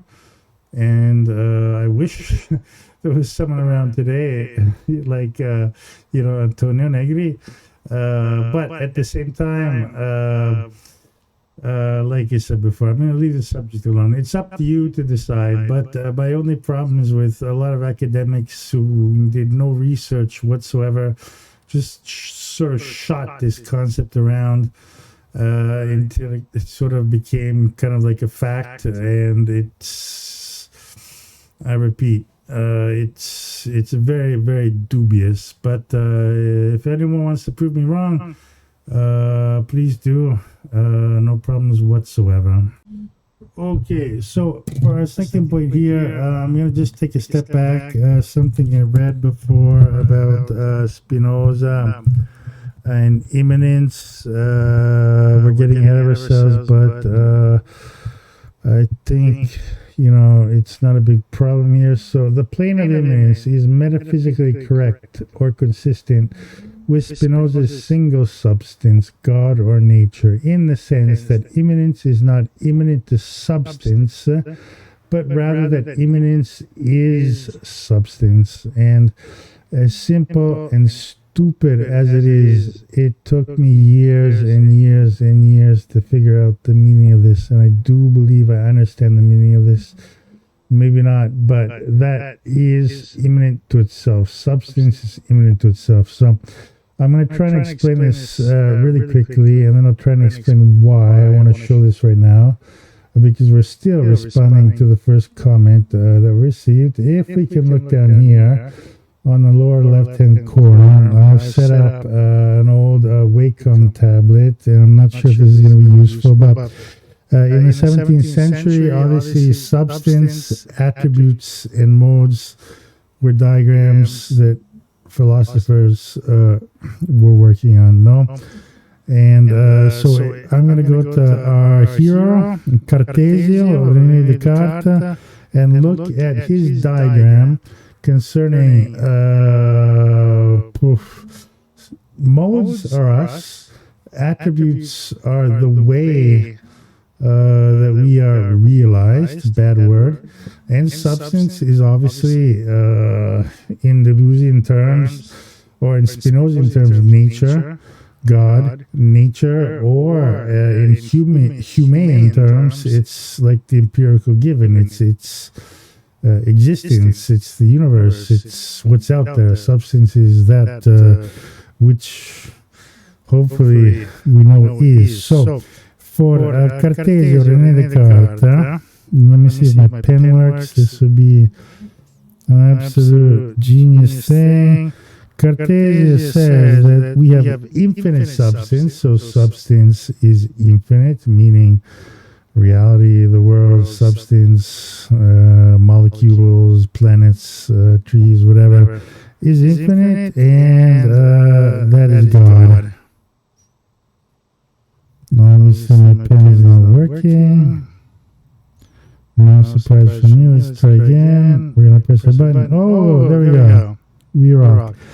Okay, so we have infinite substance, and that's God. And obviously, there's no way I'm going to get the right with this pen. I'm just going to write T R, meaning for René Descartes, that is transcendent. The infinite substance is God, and that is transcendent to this world. So that is a cause. Let's see if I can write an arrow. Awesome. Okay, so infinite substance, or God, causes two finite substances, which for Spinoza will translate into attributes. So I'll just try and write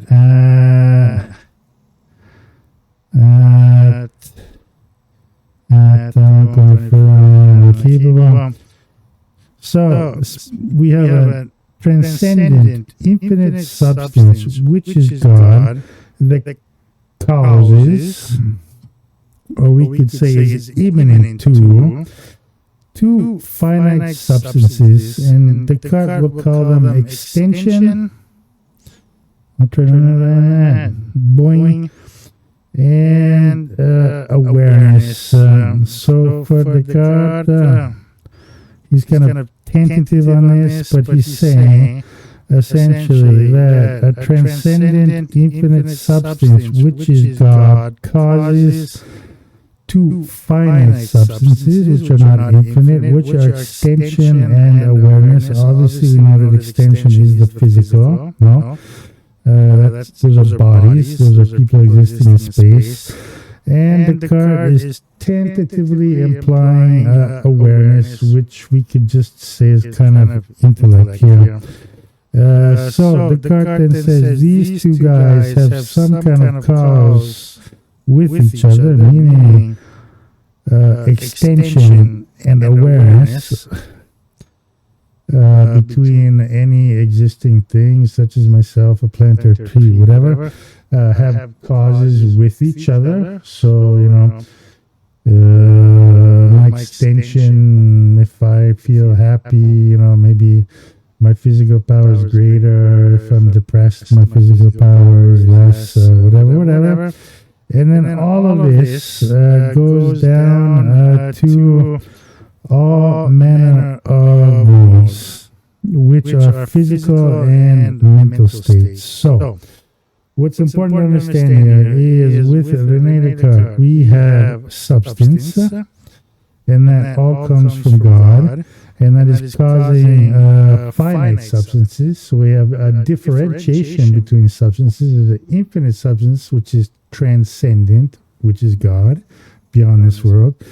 And this is causing finite substances, like the whole sensible given, the whole universe, trees, plants, frogs. I need giraffes, whatever. I need to use more examples.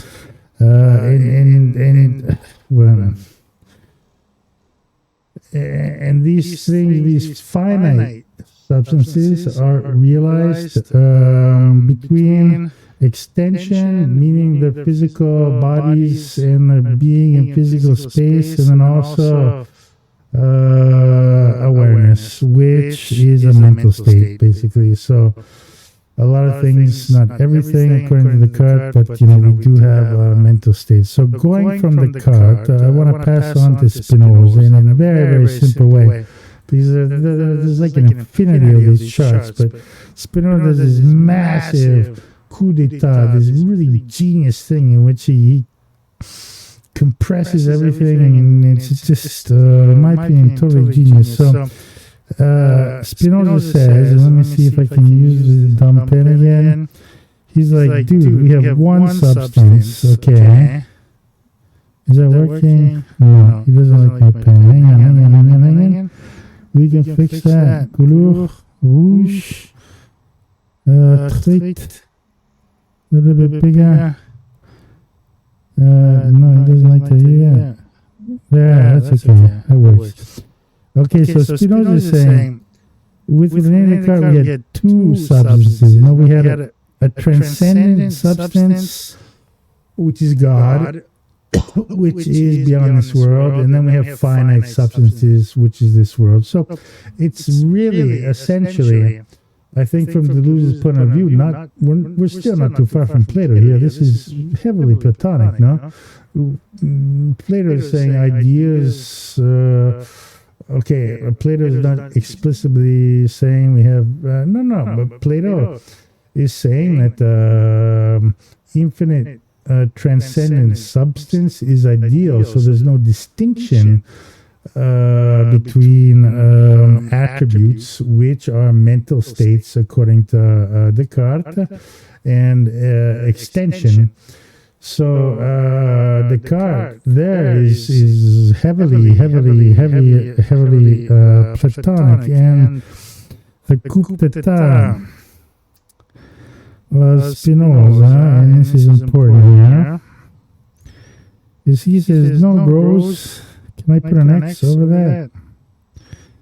Two of the guys, he says, we only have one substance, and that substance is God.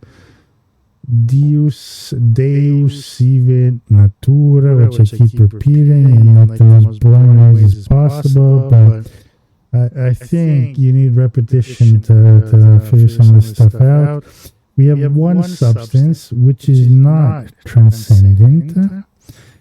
The one and only substance. There's one and only substance. We do not have a transcendent substance, an infinite substance, and a finite substance. We have one substance, which, by the way, is infinite. I'm just going to go NF. Okay, so with we can see that's already like that's a revolution. As simple as that is, that's like, as Deleuze recognizes, that's one of the biggest revolutions in the history of philosophy in the West. And that is, what's nuts is that it's so simple, but it's I don't know. I don't want to get into it, but the simplicity of the idea and the complexity of how people have always tried to resist it is kind of mind-boggling. But whatever. So with Spinoza, we have one infinite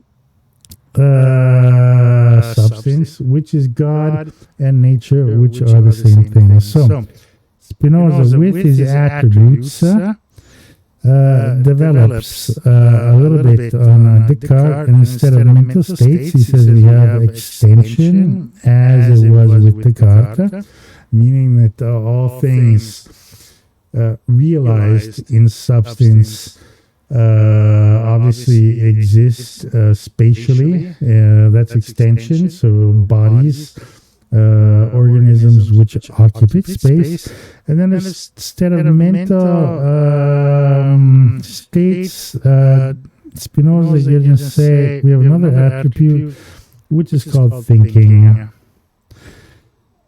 And another really important fact here is that Spinoza tells us, and I think this is really, even today, super important, that according to Spinoza, in his thought, there are, let's see if I can write the whole thing, am I capable?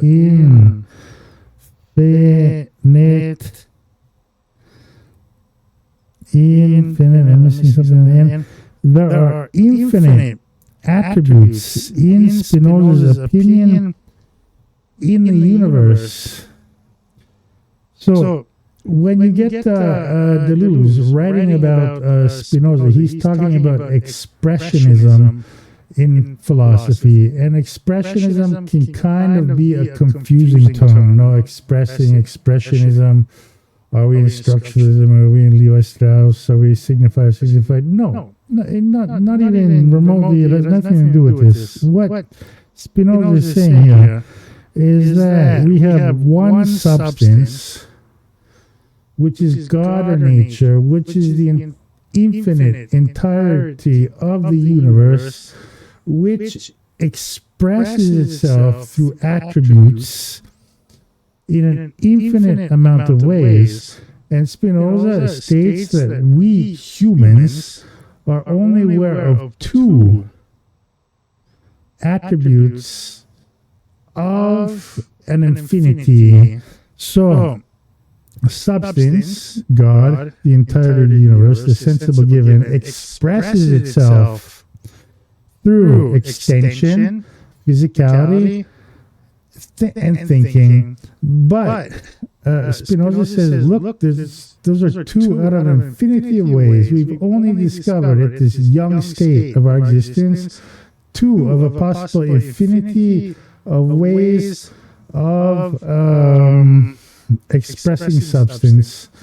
So, like, for example, and this is like a really stupid example, but if I go on YouTube and I'm watching like all this stuff on UAPs and aliens and, Fermi paradoxes, blah, blah, blah, I mean, there's no reason to presuppose that an alien life, which, if the universe is infinite, or at least scientifically we know is as close as infinite as you can get, there's no reason to believe that other entities in the universe are expressing themselves are expressing substance through extension, three-dimensional physical space, and thinking, thought has so far evolutionary been determined for the human brain, essentially, or other animal brains. I want to be selective here. It's not like we're better than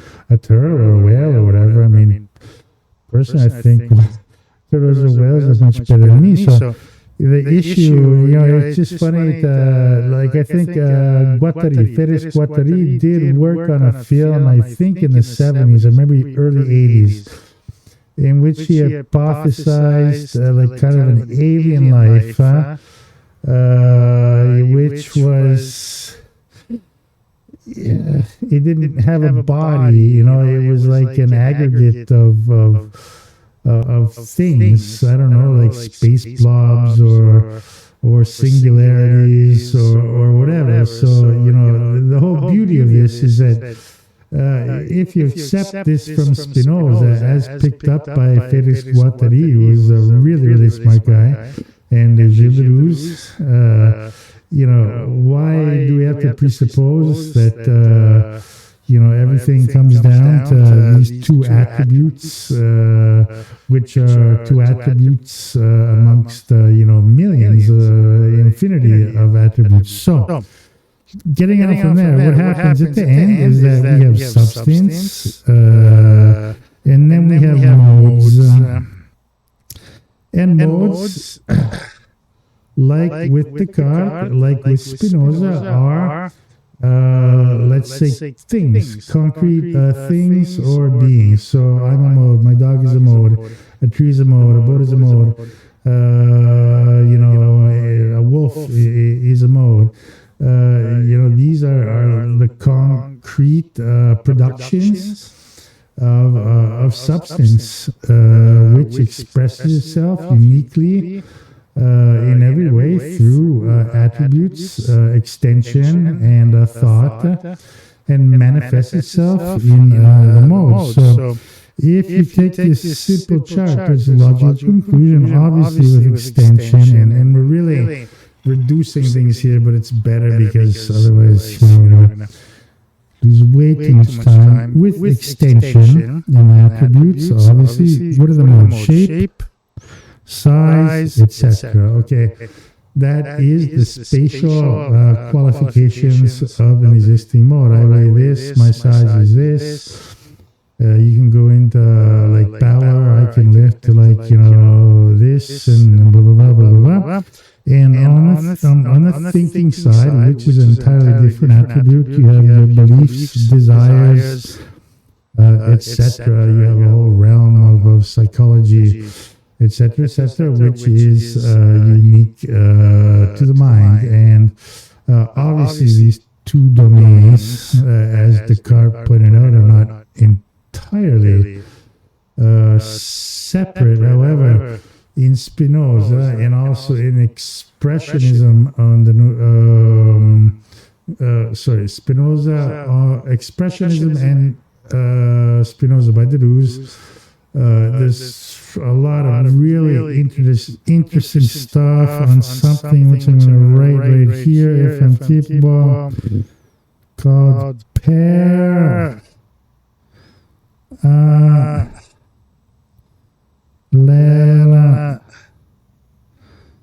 Ism. And it's been a long time. Can everyone see my M there? That's a terrible M. But parallelism is something which is kind of crazy and complicated to get into. I hope to one day to get into that, but it's kind of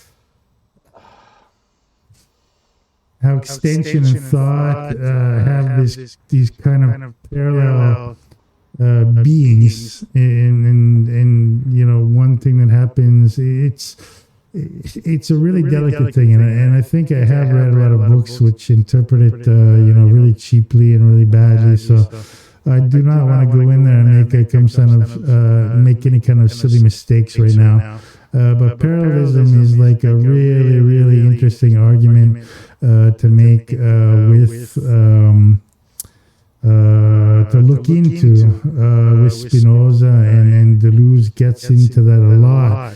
And I'm also kind of curious to see what I don't remember right now, but what Deleuze is doing with parallelism, because that is it's kind of a crazy thing. And I mean, I'm going to stop right now, but by memory is something that happens in extension is going to happen in thought, basically. No, there are these parallel manifestations that what you do with your body is happening in your mind, and maybe it's just kind of a precursor to Freud and psychology and Lacan, but I think there's something much more profound going on there. But like in this moment, I'm absolutely not qualified to get into that. So I think we got into that well enough. And the last thing I want to say, and this is the whole point of me showing you this right now at this point, trenches in my pen color here, is that Deleuze is one of his few criticisms of Spinoza. And if you go to our webcam on the upper right hand side, I doubt anyone can read that, so I'm going to try and see how to share the screen so it's not so vague. I'm reading. Deleuze both preserves and modifies the Spinoza scheme in his own work. And we're talking about difference and repetition and the logic of sense. And this is also in Deleuze's words.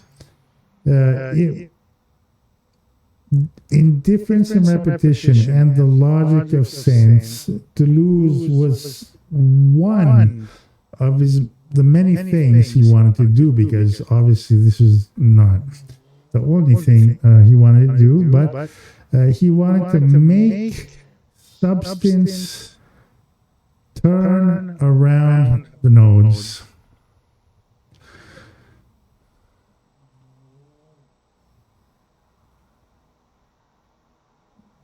Sorry for that brief pause. If I find my pen again, what we wanted to do is state what Deleuze is saying when he wants to make substance turn around the nodes. And then we'll get to the final point. So hopefully my pen is blue now. Obviously it's, there we go. Incredible. What Deleuze is saying is that make substance turn around the nodes. So what Deleuze is essentially saying, and this is like super hyper fundamental, as simple as it may sound, Deleuze is saying, look, basically Spinoza is saying there's only one substance. Okay, there are attributes, so that's good. But for Deleuze, essentially what Spinoza is saying is that substance, having eliminated any transcendent values, is imminent to, in the case of Spinoza to the modes. So in Spinoza, we are saying that Spinoza made this incredible intuition from Deleuze's point of view, in which having removed the transcendent, substance is imminent only to itself, meaning nothing transcendent. And it's not too hard to arrive, like the examples with Deleuze on Simondon, larval subjects.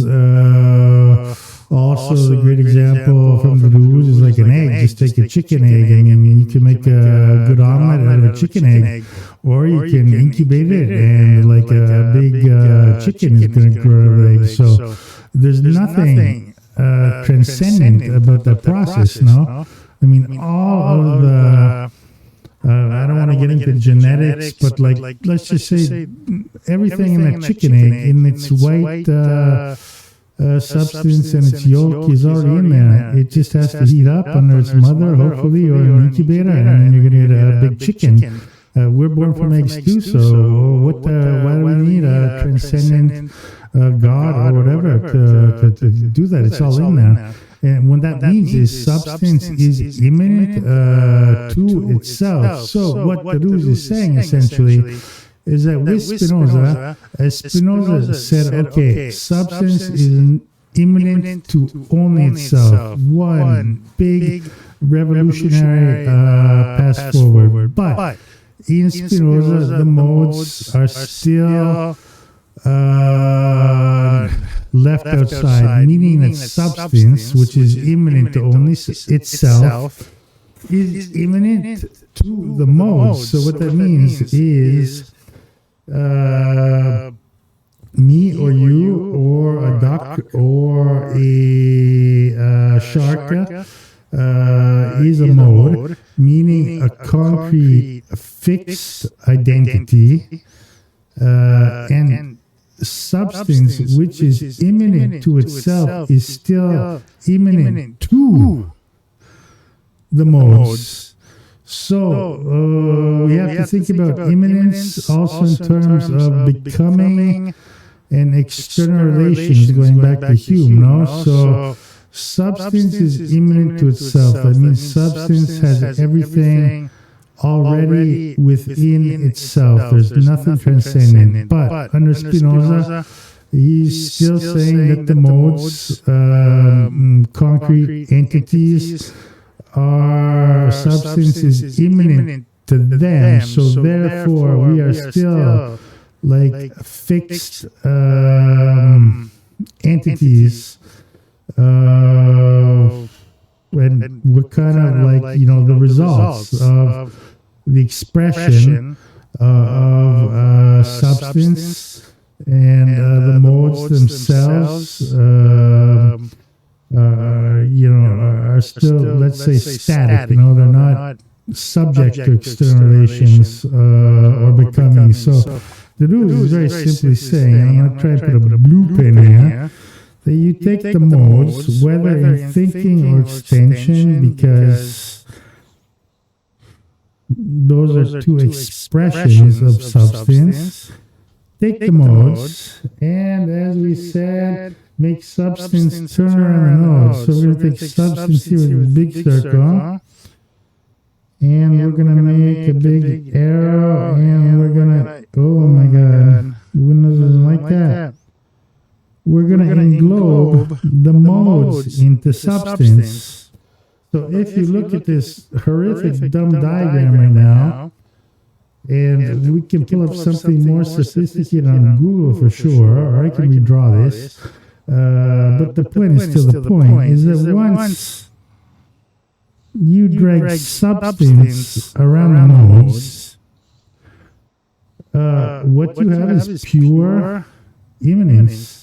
Meaning that modes, you, me, or whatever, are not fixed, static identities to which substance is immanent to, but we are substance. And then maybe you can make a kind of sub-classification of modes within substance, but, what Deleuze's point is that, we kind of think of ourselves as being, fixed and not in movement and not in flux. And then Deleuze, when he talks about pure immanence, a life, he's saying we, as modes, in Spinozian terms, should be equally as fluid and equally in flux as substance itself. And once you reach that stage, we're in pure immanence. There's no transcendence. Nothing is immanent to anything. I mean, we as entities, as old or young as we are still kind of like that chicken age. Yeah, that's really great. Chicken egg. We still have all this immanently within us. We're always in a state of flux. We're always in a state of change. We're always in a state of becoming. And that's the vision of Deleuze.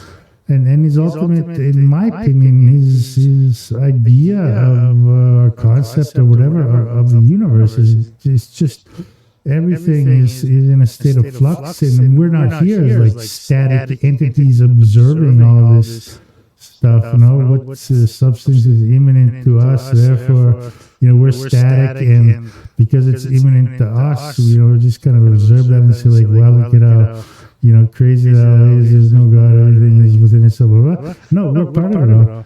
we're in the same game. We're all there with substance. We are substance. So I think you could even just take the modes and Deleuze says turn around the modes. So obviously Deleuze is at this point, this is when we're talking about difference of repetition and logic of sense is saying this. But I think when he goes to immanence a life, he's just saying like, look, we're all just in this big state of flux. It's up to you. It's your ethical decision to decide if you're like that. No, are you going to go every day the same thing and repeat and go to the coffee shop and look on YouTube and make comments, or are you going to be up to the vertigo, as Deleuze said, of immanence? Are you going to go in like a state of flux? No. Spinoza, classic example, you go into the ocean and a wave, and then you and the ocean are one. You have formed a new body with the ocean. You and the ocean are one. However small and insignificant it is, you and the ocean in that moment are one. When you're riding in the waves and you're going underneath, you are two bodies which are forming one. And you are as much in a state of flux, which is the logical conclusion of Deleuze, as the ocean is. Even if it's just a micron, it's a millimeter, a nanometer in the whole infinite existence. That's the challenge. That's the beauty. That's the vertigo, immanence. That's the stuff that should make you faint. And that's when Deleuze says if we lived according to Spinoza's rules, it would just be another world, completely, Our world is based on being static and repetition and being boring, and because we're not up to the challenge of immanence. Anyway, I don't want to talk on too much about this. I just want to conclude saying my only point, and I spent God knows how much time, I keep saying it again and again, is that, Spinoza dropped this atom bomb, but this was Holland, and Spinoza was a Portuguese Jew who was excommunicated by his own parents from the church because of his views on God, and lived alone, died very young. They tried to kill him a couple of times with knives, but nothing too serious. But obviously, he gets picked up by German. Spinoza, with his works, ethics, and also the political philosophy, he's put himself in the history of philosophy. You can't ignore him. It's there. Those are just big, very important works. Just like a huge, an enormous shift.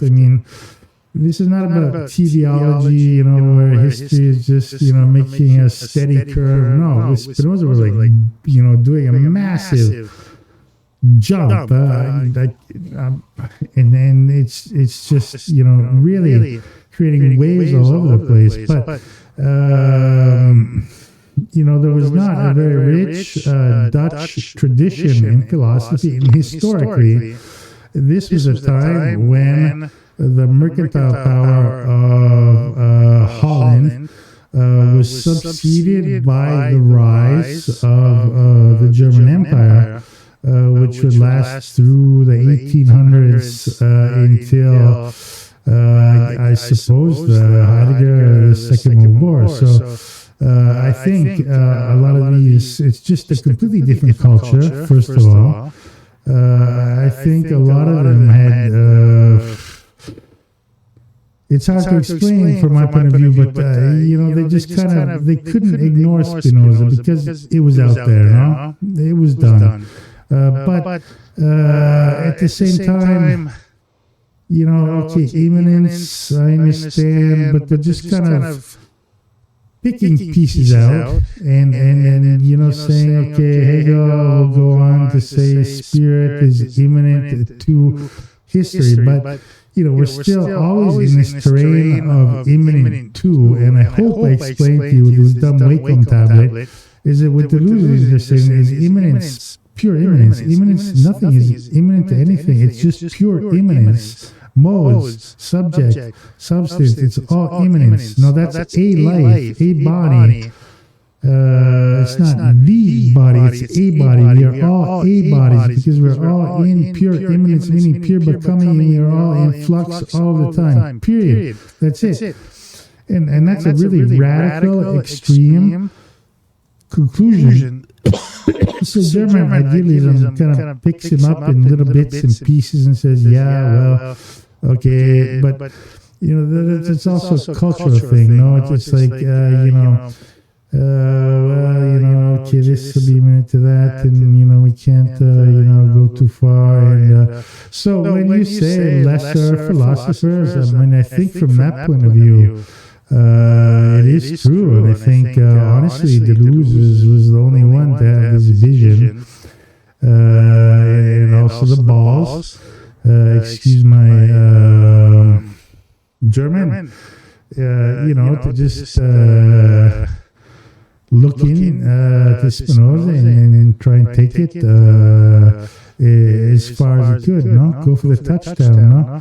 That's what Deleuze was interested in, and in my opinion, it's a very interesting project. So I think, lesser authors, absolutely. I mean, can I find anything? We already looked over this.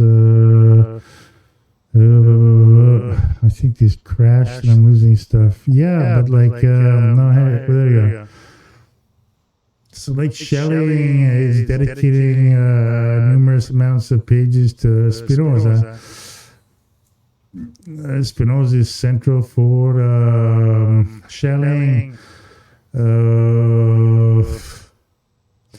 He corrected the Cartesian system. And so Spinoza up until Nietzsche was a great admirer of Spinoza, and obviously Nietzsche was kind of up to the task like Deleuze in his own unique way. Absolutely. I mean,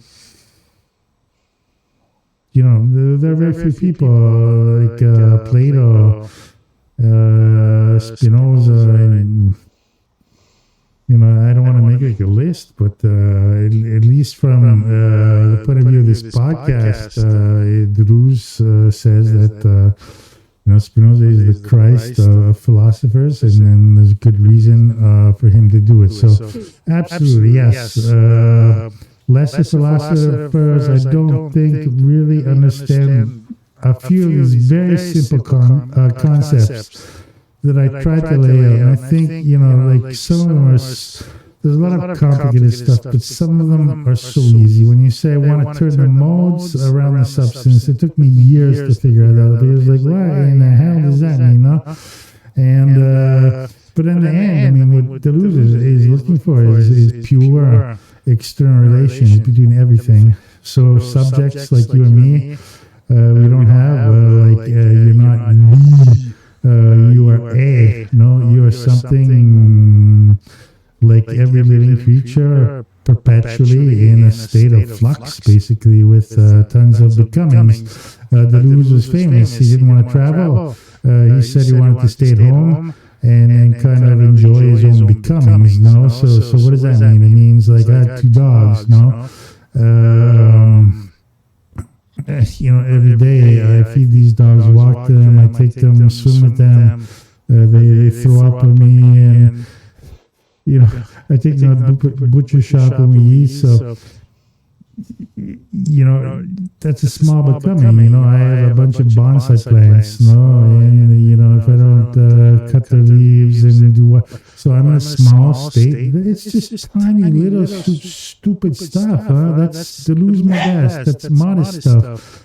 But Deleuze is saying, I don't need to go to the pyramids, and I don't need to go to Peru or Antarctica, because in my own small way, with all my becomings, that's what is the most important thing to me.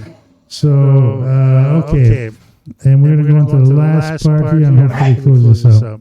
Okay, so the last point here, which is,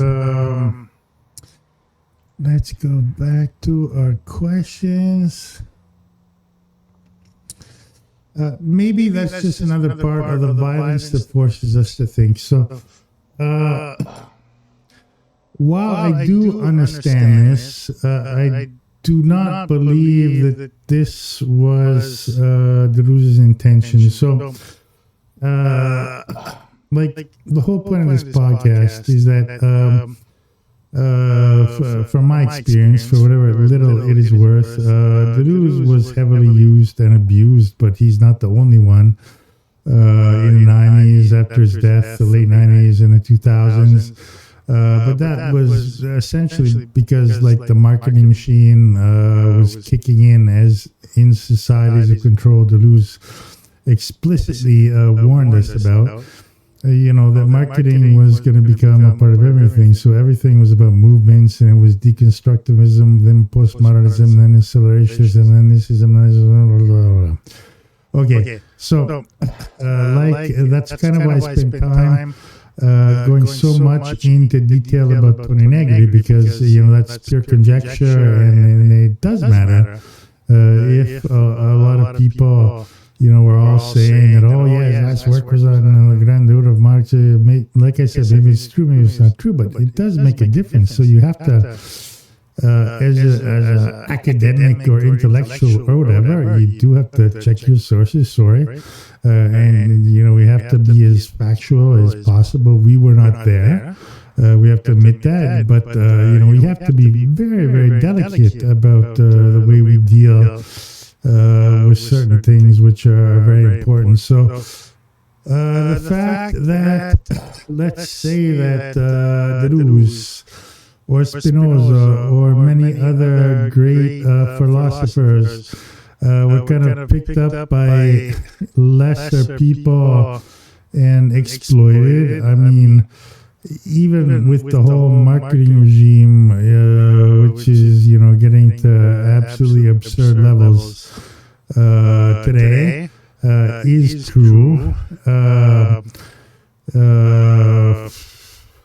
Yeah, I can be kind of angry about it, but I mean, in the end, maybe I can talk poorly about some people, but it's not really. I don't care, essentially. I mean, people make careers, and there are very few very good reviewers of Deleuze.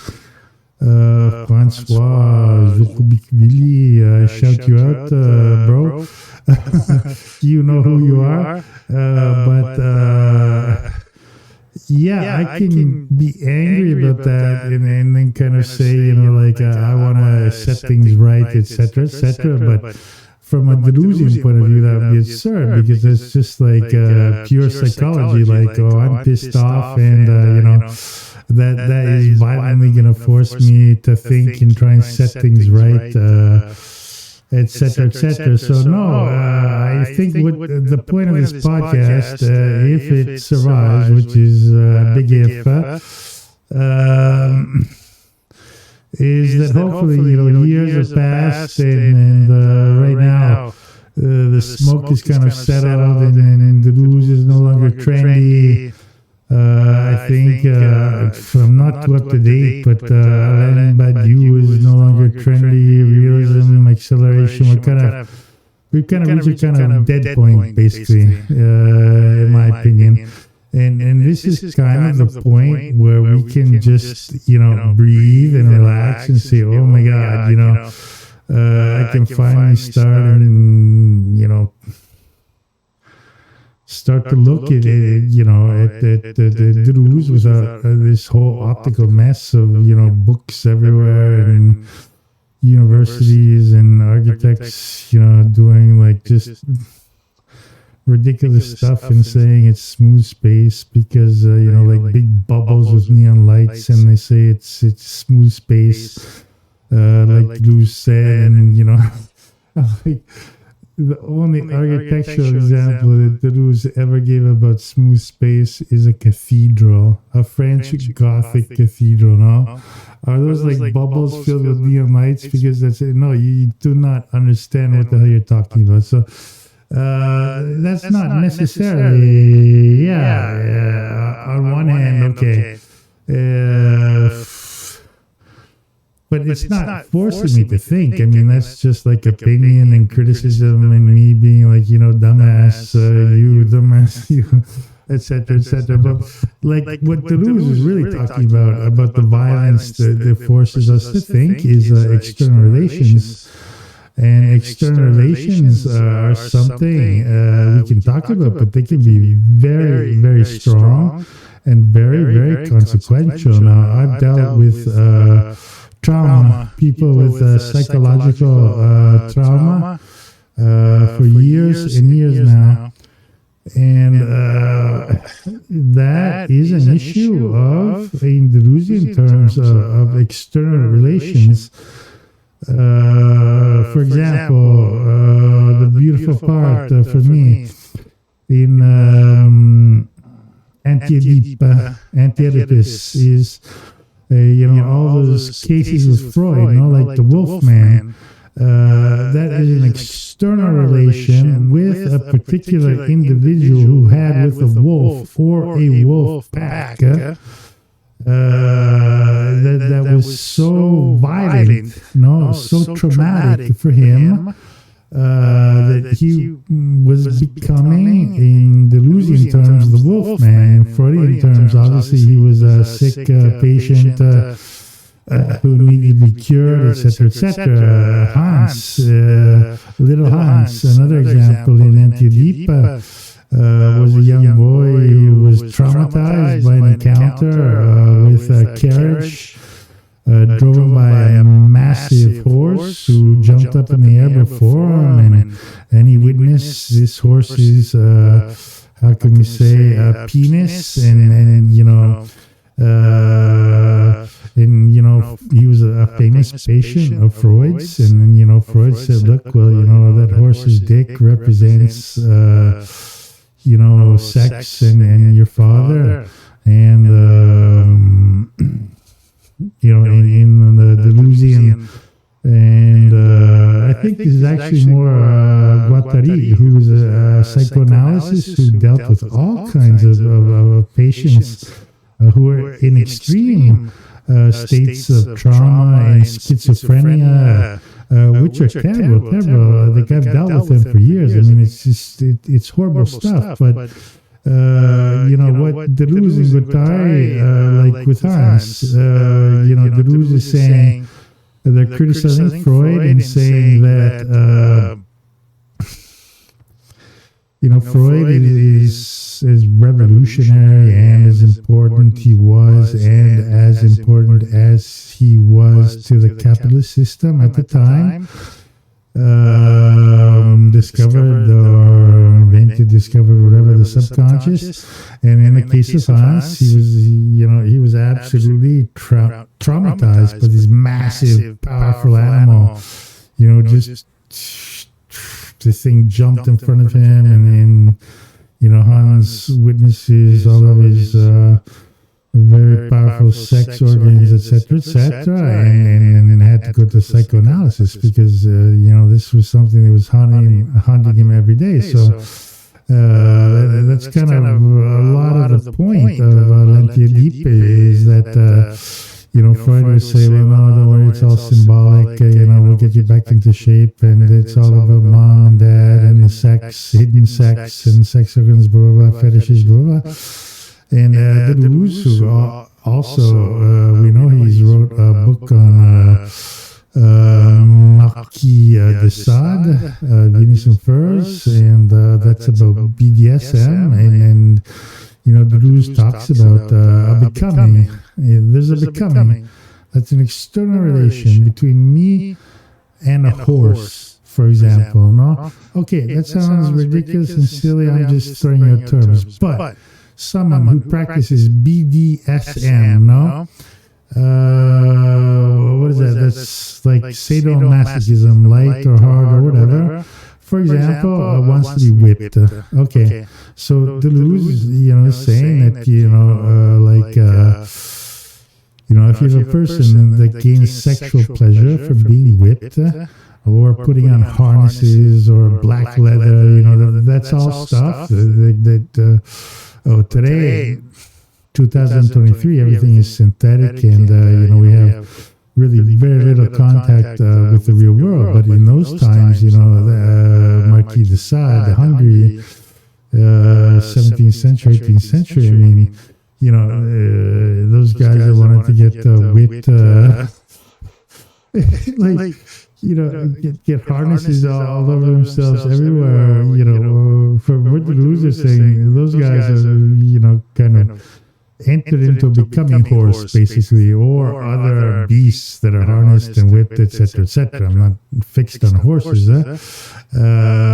So I think in the end, what Deleuze is kind of saying is that if you enter into an external relation, like Little Hans with the big dick horse, sorry for my Hungarian, or, you're the wolf man, in which you go at night and then you find a wolf pack and you look into the red eyes and the way they're drooling and they're looking at you with their teeth. I mean, it's very, very libidinal. You kind of enter into becoming, but some people, more than others, can suffer traumas or this becoming. From Deleuze and Guattari's point of view, can become more extreme. And like you said, a becoming is absolutely not a case of resemblance. So the wolfman doesn't mean that he's growing big teeth or, he's looking like a wolf. No. He's in becoming with, let's say, the mode or the nature, bad word, of a wolf pack. In a wolf and a wolf pack behave in a certain way. So I think when Deleuze talks about the violence is about external relations. No, like I said, I have becomings with my bonsai plants, but that's not like really violent. No, I have becomings with my two dogs, but they're two puppies, and there's nothing too violent about it. I mean, but it's equally possible that one enters into in the 70s, who was it? Pierre Clastre. I would love to do a podcast on Pierre Clastre, who traveled to South America and studied these indigenous tribes and how they work. Society Against the State was one of his most famous books, and cannibalism was kind of involved. So, the point is, the violence that forces us to think is really an external relation of becoming with something which is maybe bigger than us, or more has more intensity than us. No, it's something that maybe we already have inside in some way. Like for me, wolf pack is always libidinal. It's fascinating. I think I put like a video clip on the introduction to an old video. It was just 2 seconds, but like if you look at, and Deleuze talks about the logic, you have a wolf pack, and you have the whole pack, and then you have a leader, and then you have an interior peripheral wolf, and exterior peripheral wolf, and you have this whole logic, which is, not Cartesian logic, to a wolf pack, but that's all libidinal. I mean, Deleuze was famous for saying that before the Second World War, that the Nazis, the Third Reich, was highly libidinal.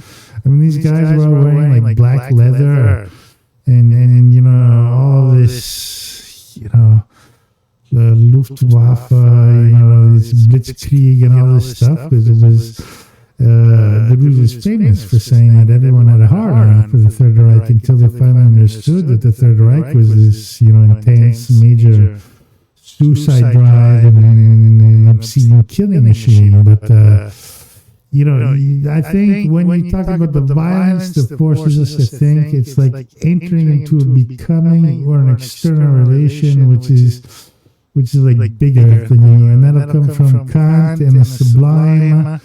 Like a huge storm, and you're just shocked by the intensity of the storm, or it can be animals. I mean, all this kind of stuff. So I'm going to cut off. I've spent about like 5 hours just answering the first few points. I'm going to be much more succinct. I promise on the next points, because I'm not qualified to talk about them too much. And but once again, I'm kind of happy to go over this stuff again. Kind of it's like a kindling on an old fire. So we'll keep trying to get to the end.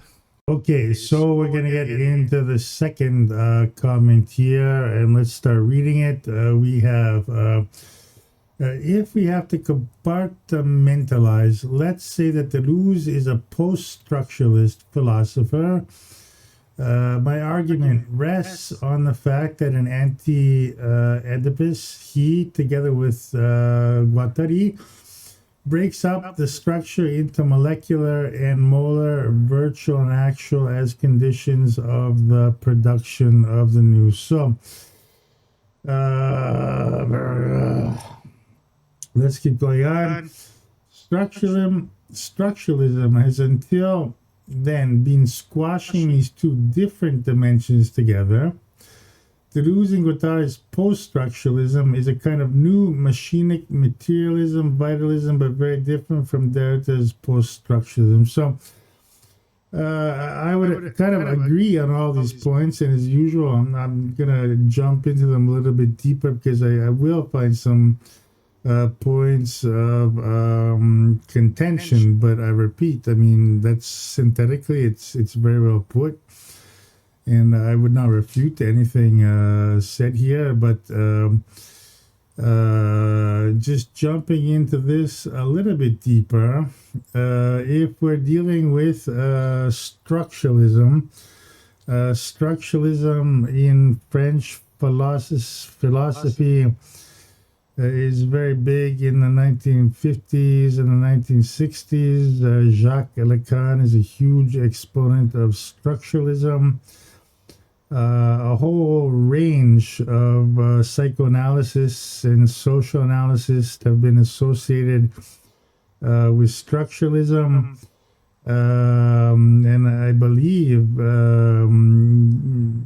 it's very difficult to argue about beginnings, because structuralism, which is all about relations, which is kind of the very innovative thing about structuralism, does go way back even to Spinoza, who Spinoza obviously was the philosopher of relations. So we'll look at a brief history of that. And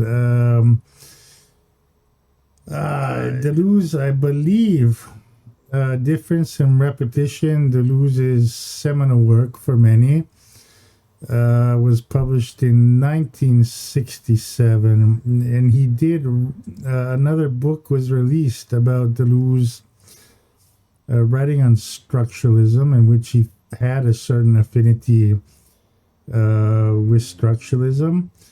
And but many say that the publishing of that text was post-dated, so it was probably more likely to be like 1957 or maybe a decade earlier, in which Deleuze was discovering structuralism and had an invested interest in structuralism. But we do definitely know that Deleuze will make a very, very violent break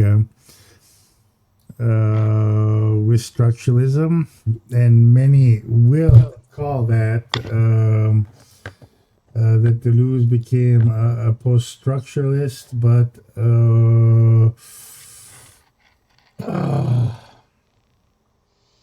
you know, these are kind of very broad terms that we're using. So was Deleuze post-structuralist? Yes, in a certain sense. Was Michel Foucault a post-structuralist? Yes, and in a certain sense. Derrida, and I'm the last person to talk about the Derrida, but in his linguistic analyses, was he a post-structuralist? Yes, if you understand the general concepts of structuralism. So let's take a quick look into what we have on structuralism. So structuralism is a philosophy and method that developed from the insights in the field of linguistics. I will mention that Noam Chomsky, when he was not a political activist and a linguist, I mean, his works on language are considered to be classical works of structuralism in language. So, developed from the insights in the field of linguistics in the mid 20th century to study the underlying patterns of social life. In the social sciences, the structuralist mode of inquiry sought not simply to identify structures or relationships per se, but rather to look behind or beneath the visible and conscious designs, beliefs, ideas, and behaviors of active human subjects, which are surface manifestations, to expose or unearth how those designs are in fact outputs, effects, consequences, products generated by underlying causes, hidden mechanisms, or a limited number of deep structures that are universal to the human mind, structures which, while not directly visible or knowable, with no grounding in subjectivity, are nevertheless absolute, autonomous, and only accessible theoretically through the techniques of a structural analysis. So at this point, I think going back into the 50s, the early 60s, it's perfectly understandable, the affinity that Deleuze had with structuralism, because structuralism is saying there's something beyond the visible. So think about Kant and the transcendental, Deleuze's transcendental, etc., which structures our mode of existences, and we as subjects are kind of effects of the true causes of being, which are taking place in an invisible way. So I think Deleuze initially in structuralism found something quite interesting going on. In other words, an explanation of social life, of observed patterns, can only be found in the general mechanisms, structures, schemas, or systems that are assumed to underpin all observable events. These structures cannot be touched and measured and are not directly observable in the events, phenomena, or patterns themselves, but must be deduced from them to reveal deeper logics. Structuralism, the structural, stands in contrast to a reductionism because it holds that all forms of cultural expression, be they the domains of art, architecture, cookery, dress, human self-perception, kinship relations, language, literature, music, etc., cannot be stood in isolation as somehow separate, but rather must be understood as positions within a structure or a system of relations. So far, so good, no? Spinoza, one of his central points is that being is a question of relations. I'm related to, I have my web of relations, and those relations are kind of a cause for my existence. And as we looked at before, Deleuze is going to kind of want to touch that up a little bit and turn the modes back into substance, or substance around the modes, or whatever. But so far, I think it's perfectly understandable that Deleuze is fascinated by this structuralist line of thought. So if we go ahead a little bit further, I think we will start to discover a few lines of rupture with Deleuze's philosophy. So, indeed, structuralism is holistic, anti-individualistic, and anti-empiricist. So, bingo, we're going to highlight this, anti-empiricist. So, one of Deleuze's most important predecessors, or we have looked at this before, is David Hume, who is absolutely an empiricist. So we have to keep in mind that structuralism And it depends, because there's a whole host of authors, and we can't just encapsulate this into like really simplistic sentences, but we can kind of overall say that structuralism is anti-empiricist, because it's essentially saying there are underlying structures for everything, and they explain everything, and we follow them. And there's very little room for difference in Deleuze's term, or for true empiricism. There's very little space for that in structuralism. So because of its insistence that while observable phenomena are present, they're also absent, precisely because an object's being is determined by its relationships, its relation to the whole structure to which it belongs. A structure that, while not apparent, is present in each of its apparent parts. So once again, let's highlight this in green. And this, Deleuze was certainly fascinated by this issue of unseeable relations, this kind of field of underneath the visible. While certainly this was probably very fascinating to him, I think the more he got into that, the further he understood that this was something that he wanted to distance himself from. So the structuralist approach across the human and social sciences claimed a fundamental importance to the task of identifying and analyzing implicit and hidden deep structures, which, as with Basquiat's realist philosophy, are theorized to underlie and generate explicit and obvious surface or observable phenomenon. While structuralism resonates within the philosophy of realism, and that it challenges the positions of empiricism and positivism, it does not agree, as in realism, that there is a knowable real world out there. For structuralism, what is knowable is structures. In other words, structuralism is a term used in general to denote any kind of analysis that is concerned with exposing structures and relations, with finding orders rather than actions. More specifically and ambitiously, however, structuralism was promoted as a philosophy with a worldview, a Weltanschauung, a universal understanding of reality and knowledge. Indeed, there were high hopes that structuralism could provide a general framework, a solid common structural basis for rigorous and serious work across all the human and social sciences. So, the whole of phenomenology, and especially Jean-Paul Sartre's existential Marxism in post-war France, and we know that Jean-Paul Sartre was also an important influence on young Gilles Deleuze, was the intellectual context from which structuralism emerged as a critique in the 1950s. This is post-war France.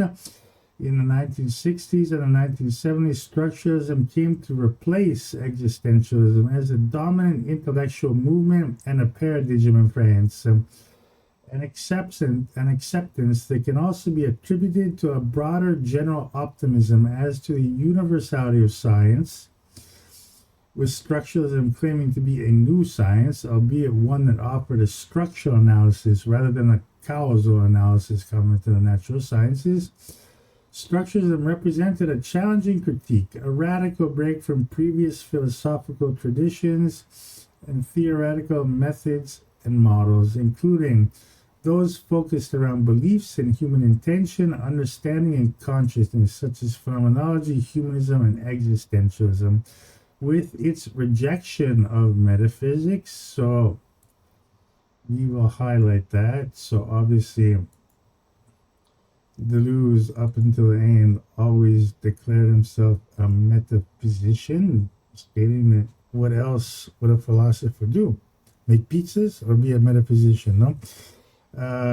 Pretty obvious stuff. So we can also see another point of conflict between Deleuze and the structuralist movement and the whole host of authors and psychoanalysis and linguists involved, structuralism had very few pure philosophers involved in that whole movement. And Gilles Deleuze was, and will always be a pure philosopher doing things on philosophical terms, and that's a huge difference. So structuralism is already a movement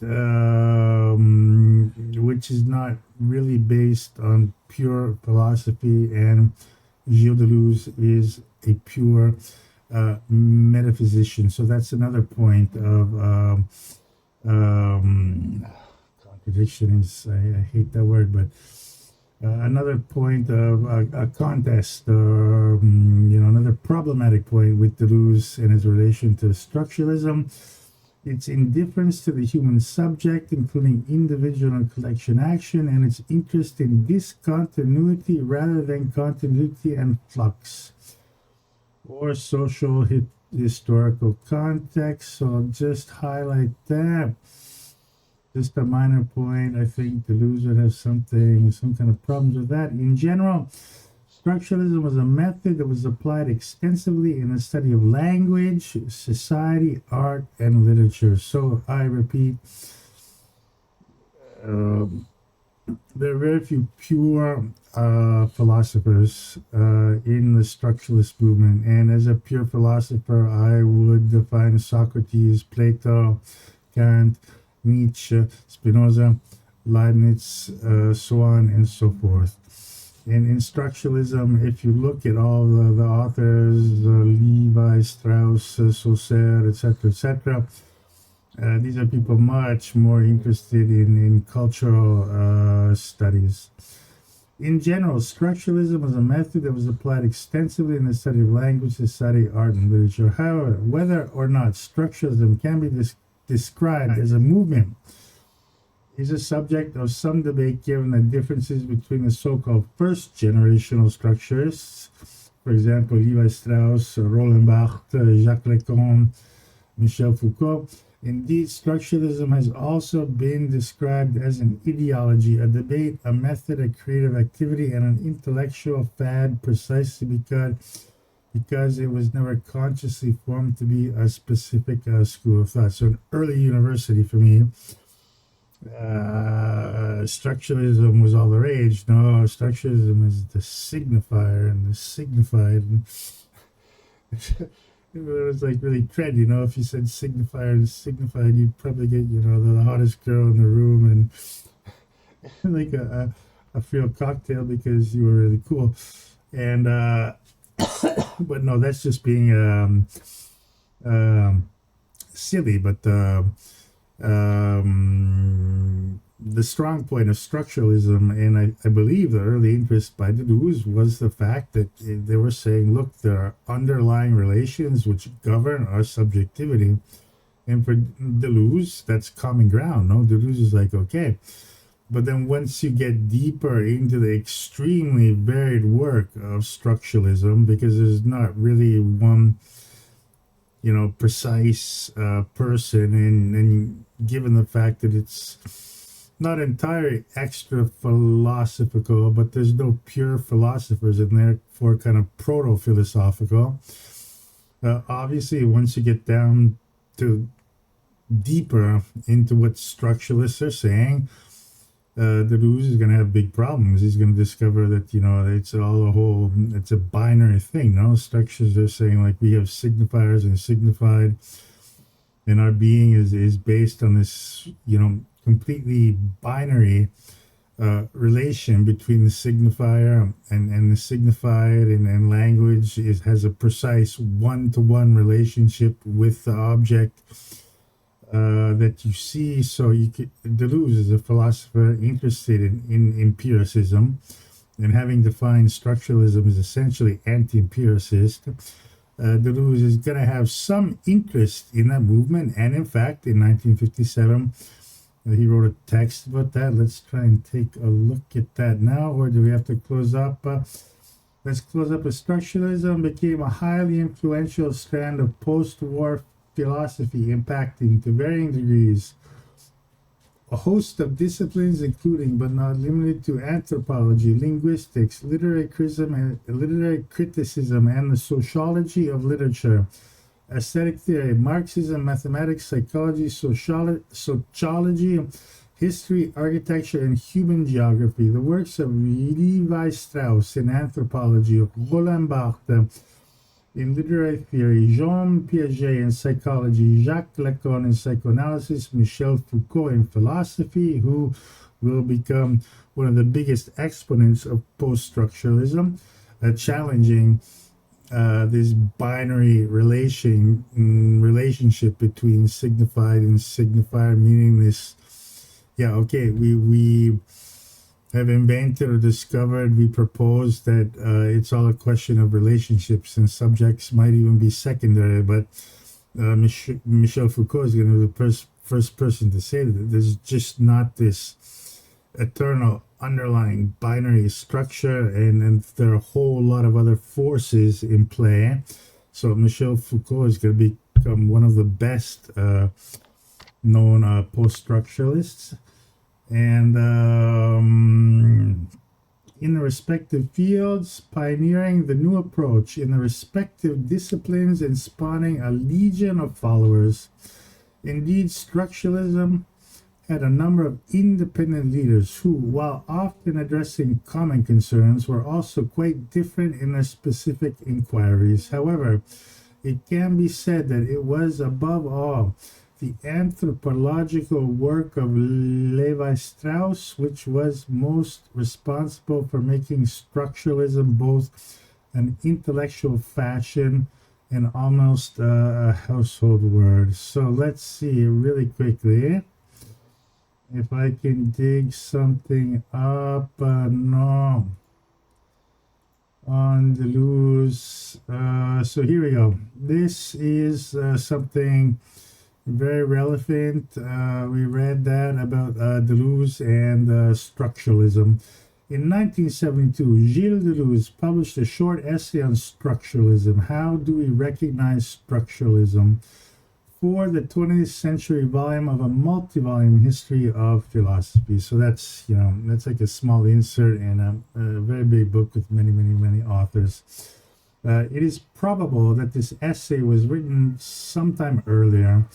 In its opening paragraphs, Deleuze situates it around 1967, near to the date of publication of his masterwork Difference and Repetition, Différence et Répétition, in 1968. This dating is highly plausible, since the essay is very close to the earlier book in its concept and arguments. So, we're saying Difference and Repetition was published in 1968, and contrarily to what I said before, the text on structuralism was 1 year earlier in 1967. Okay, very well, I stand corrected.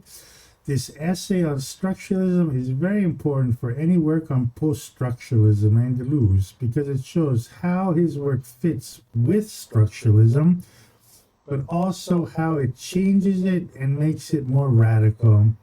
The essay does not really answer its opening question, how do we recognize structuralism? Or at least it does not do so historically. Instead, Deleuze takes many of the philosophical arguments from Difference and Repetition and reflects on what structuralism can become and how radical it can be. The essay is therefore about post-structuralism as much as it is about structuralism. It is about structuralism in a very radical guise. So this is classic Deleuze. It's also performative, which I find very beautiful. The view of thought as the interpretation and transformation of what came before is typical of Deleuze's philosophy.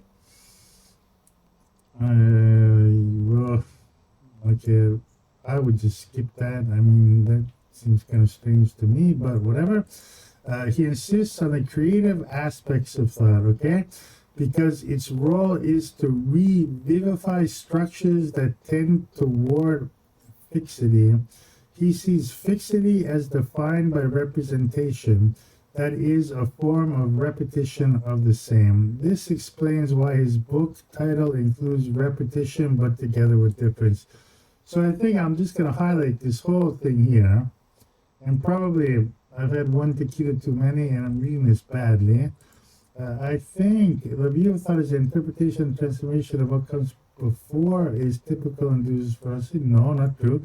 He insists on the creative aspects of thought, okay, because its role is to revivify structures that tend toward fixity. Absolutely false. So let's highlight that in green. No, cyan. He sees fixity as defined by representation. Yes, that passes. That is a form of repetition of the same. Okay, so let's just highlight this here. Oh my god, he sees, this is like real time, weirder stuff going on. Let's throw some green on that. No, I'm not capable. Can't do it. Let's try again. Green, okay, he sees fixity as defined by representation, correct. That is a form of repetition of the same, correct. This explains why his book title includes repetition together with difference. So, this has absolutely no meaning whatsoever, so we're just gonna just put gray on that. The view of thought as the interpretation and transformation of what came before. The view of thought as the interpretation and transformation of what came before. Oh, typical, no. You could just write like involves Deleuze's philosophy, whatever. He insists on the creative aspects of thought, okay, because its role is to revivify structures that tend towards fixity, which is absolutely,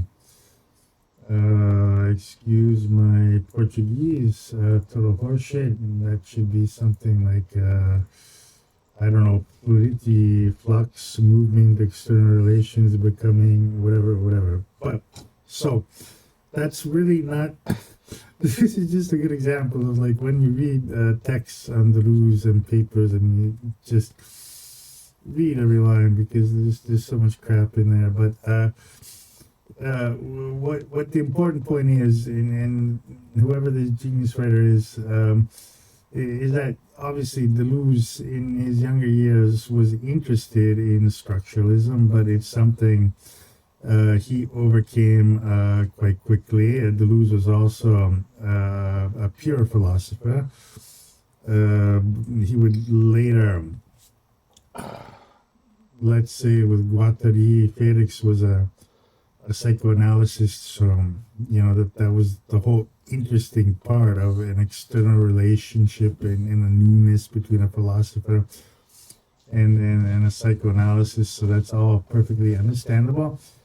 And but his relationship with structuralism is very, very relative and really not too important throughout his works. And in fact, I believe when Deleuze came out with his text together with Felix Guattari on Kafka, the whole point was to drop kind of an atom bomb on the whole structuralist situation. And you have to look a little bit into the history and the context because Felix Guattari, when he was younger, was apparently one of the heir parents or students, one of the best students of Jacques Lacan, no? But Felix was his own person, and he was not, sorry to say it, but he was not an ass licker, and, wasn't interested. And sorry if I get into this thing just exploded. Felix was not, really interested like Lacan and, wearing the latest fashions and sitting around in cafes, etc., and had a huge argument with Lacan. And then later he met Deleuze, and then they published the work on Kafka, which was intentionally made to be kind of this complete entire break from structuralism. And we'll get on to that right now.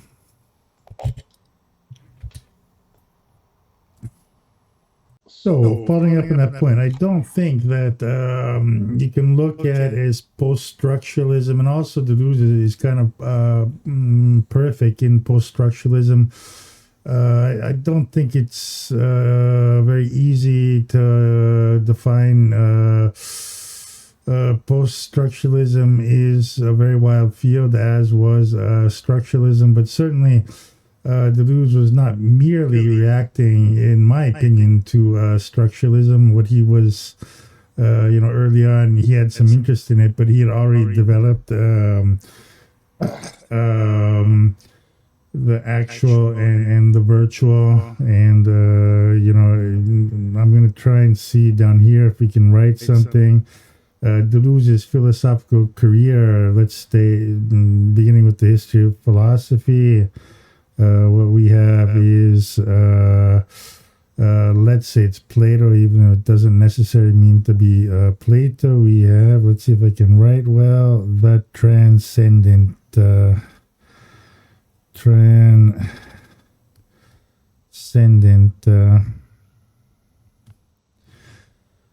And as we have mentioned repeatedly, this is something beyond our world. And in Plato, this is manifested in ideas which are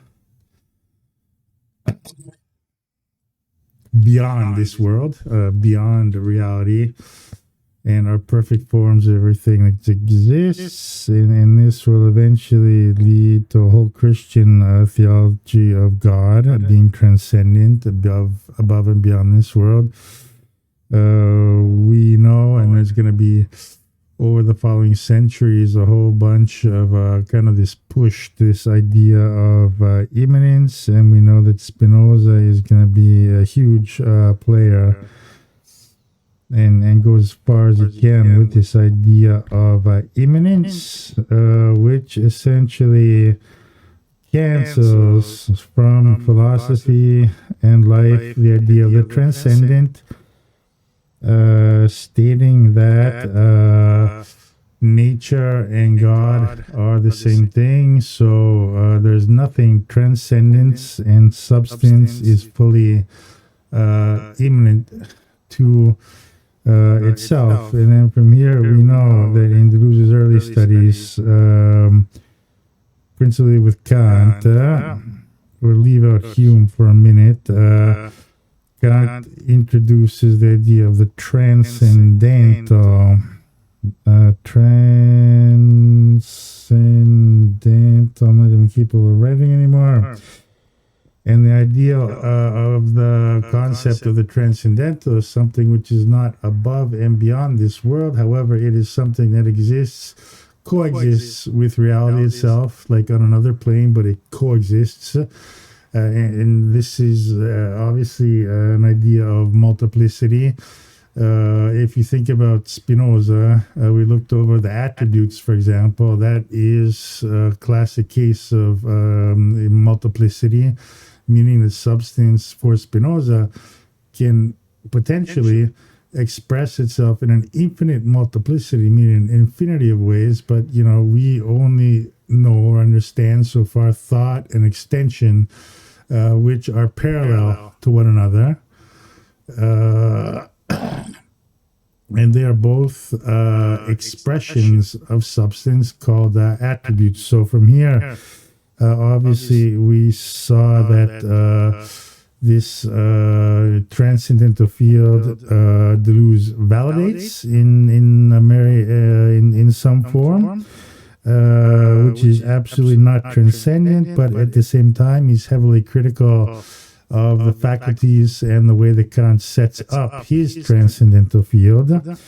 And from that point on, Deleuze, working through Hume and Bergson, will come to this distinction between the actual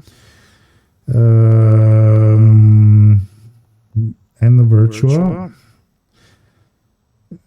So obviously with Bergson, time will be a huge issue here. But Deleuze is kind of, once again, I think it's not the exact same thing, but This is a multiplicity. If substance for Deleuze is pure immanence and there is an actual field, which is what we see in a virtual field, they are coexistent, but the virtual field is not visible. The famous example, and this is kind of, I'm not even sure anymore if it's a really good example, but the classic one was that, when a thunderstorm occurs, what we actually see according to our capabilities as organisms. If a storm comes along, we see lightning, we see thunder, rain, we feel maybe the rain on ourselves, and then, our senses, our ears, we hear, and that's all visible, audible stuff, which our organs, as human beings, can perceive.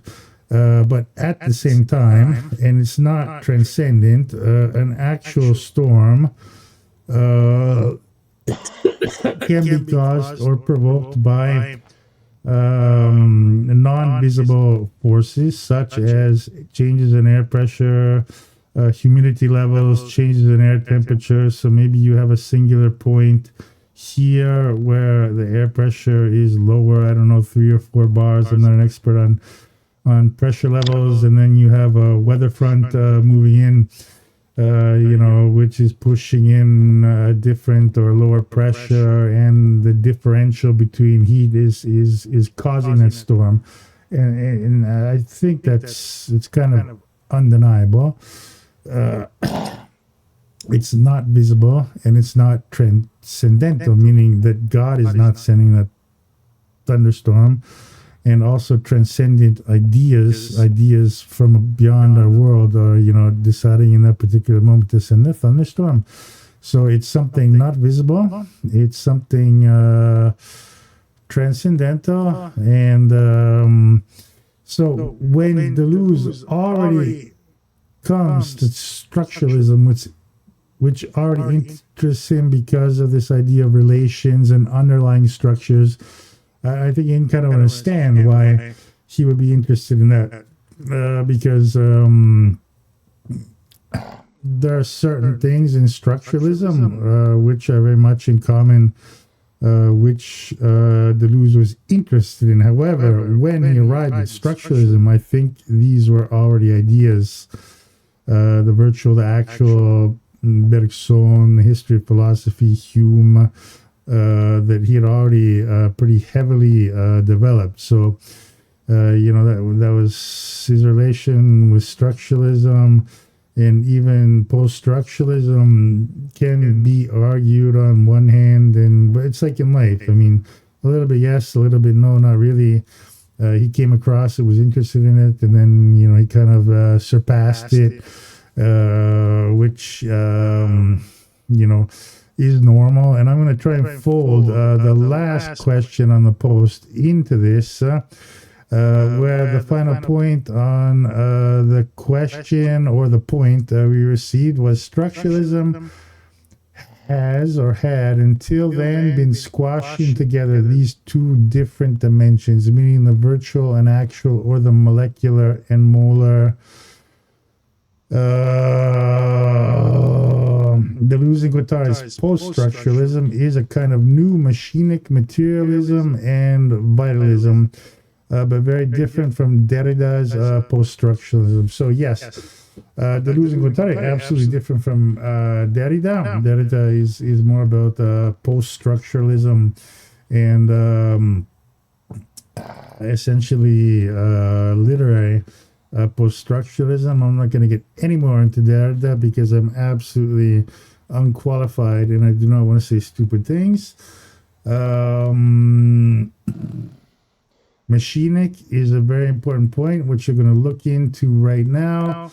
And once again, the squashing of these two different dimensions, yes and no, very complex. I mean, obviously, if you're sending questions or responses, you're not going to send me 3,000 words. And then, and so I want to be as succinct as possible because I do get the point. But like I just said before, I think that distinction between molar and molecular, which will come a little bit later with Felix Guattari, but Deleuze, the virtual and actual, is something which is already there with Deleuze. Yeah, before is association or confrontation with structuralism. And yes, obviously, um, the post-structuralism, like for example, very briefly, structuralism is about underlying structures, relations, superstructures, but essentially, in most of the cases, not with all the people involved because they were a lot. The idea is just sort of this underlying fixed structure, which is unique to a culture in place and time, and it's basically fixed, you know. You have your signifiers, words, and then their meanings, everything is very binary and concrete, and therefore, you know, instead of dealing with subjects, you know, we need to dive in and like archaeologists and uncover this deep underlying structure. But like Michel Foucault, for example, is going to be one to break with the structuralists into post-structuralism, saying those underlying structures are not at all universal. They're not fixed, and they are basically created or modified according to power, which is very Nietzschean, no? And then this is why we get into, you know, all the historical models and references with Foucault, in which we go into through post-structuralism, saying, look, yeah, okay, these underlying structures are there, but they're highly mobile. And power is as much a part of anything else: language, culture, ethnicity, date, in space and time, society, etc. And so, you know, everything, we move from this kind of fixity of structuralism to this kind of fluidity of Michel Foucault's post-structuralism. And I think we have the history of sexuality, and then justice. The panopticon is one of the more famous examples of how societies are kind of ordered according to, you know, penal organizations, etc., etc. So that's kind of a classic example of moving from structuralism to post-structuralism, and the debate goes on and on. But I did want to mention, and this is the last thing, I want to fold the last point into the second point, because this machinic materialism with Deleuze, I mean, like realism, materialism, always up for debate, but I think we got into you know, we won't get into that too much right now. I mean, the unique thing about Deleuze is kind of this mixture. No, it's not binary. It's not idealist or realist. Deleuze does believe to a certain degree that the intellect can grasp reality in itself, but in very specific ways, which are probably machinic ways, or through external relations and becoming, we can grasp the real in itself. And maybe this is the ultimate goal of metaphysics. I'm not sure about that. But what actually happens is in Deleuze's break. Hang on, we've got one quick slide down here on Deleuze, I believe. Let's see if we can dig that up. One of them we looked at. In the years between 1966 and 1969, Deleuze was close to the work of the structuralists, while at the same time he was aware of their impasses, rejecting any closure of sense or any reduction to a binary mode of thought that would be close to both the process of temporalization and the pragmatic dimension of language. Deleuze's encounter in 1969 with his friend Félix Guattari itself constituted a veritable war machine against structuralism, and this will later be constituted on their seminal work together on Kafka, which at this point we'll get into a bit further on.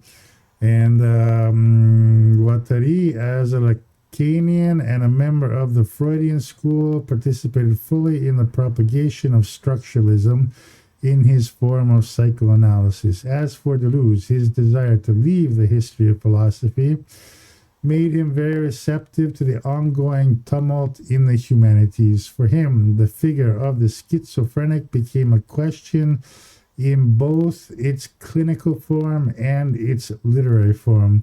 But neither Deleuze nor Guattari could be satisfied with a simple adherence to the dominant theories of the time.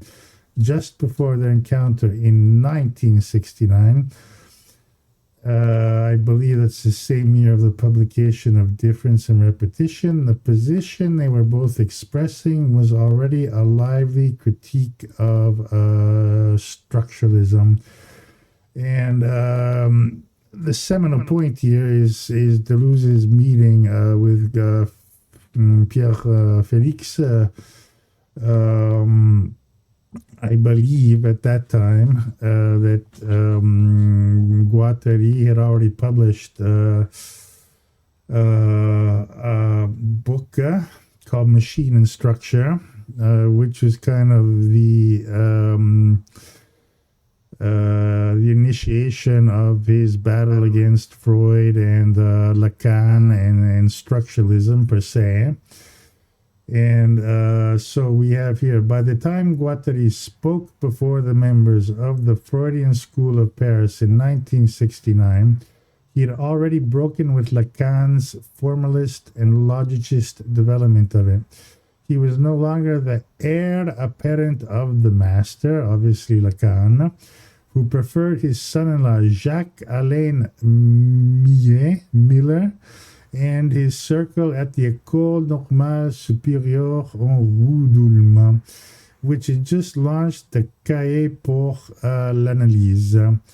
Guattari called his talk, whose title alone evokes the target, Machine and Structure, although it might as well have been called Machine contra Structure. So, this whole idea of the machinic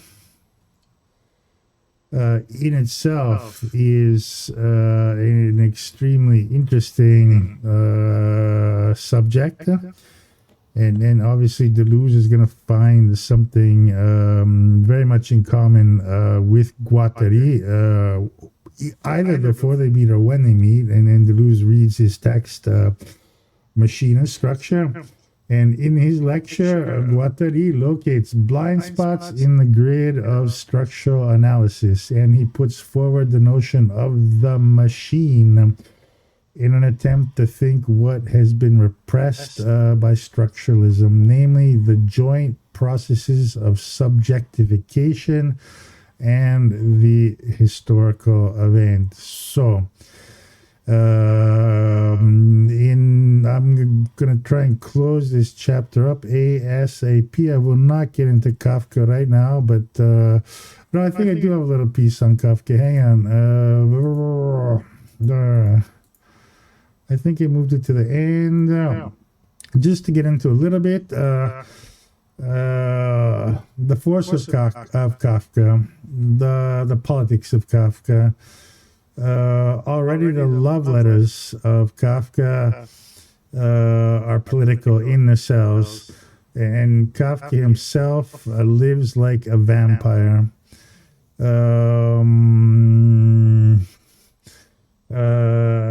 New things or recitations which can be traced from his animal becomings will become the lines of future lines of flight, the ligne de fuite, the lines of flight, active lines of flight, because you also have reactive lines of flight. Better to stay away from them.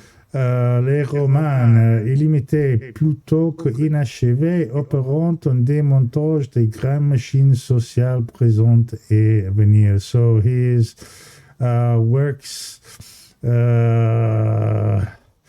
his limited works or even unachieved works are operating within this great deconstruction or of the great political machines which are present and are which to come.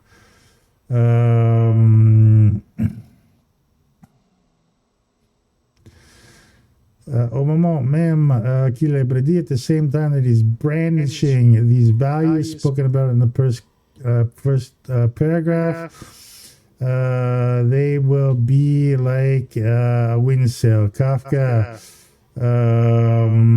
believes in the war against the law, the war against culpability, the war against anguish, the war against interiority. So once again, these are internal relations, as Deleuze already came by in Hume in a philosophical sense, but together with Pierre Félix, as hinted at before, Deleuze, more or less at this time, has done his major readings of the history of philosophy, but he will continue to do them his whole life. But justly, he wanted to step out and confront a lot of the contemporary issues and movements going on around him. So also in embracing psychoanalysis together with Guattari, these things are philosophically translated at the same time in also to psychoanalytic terms. So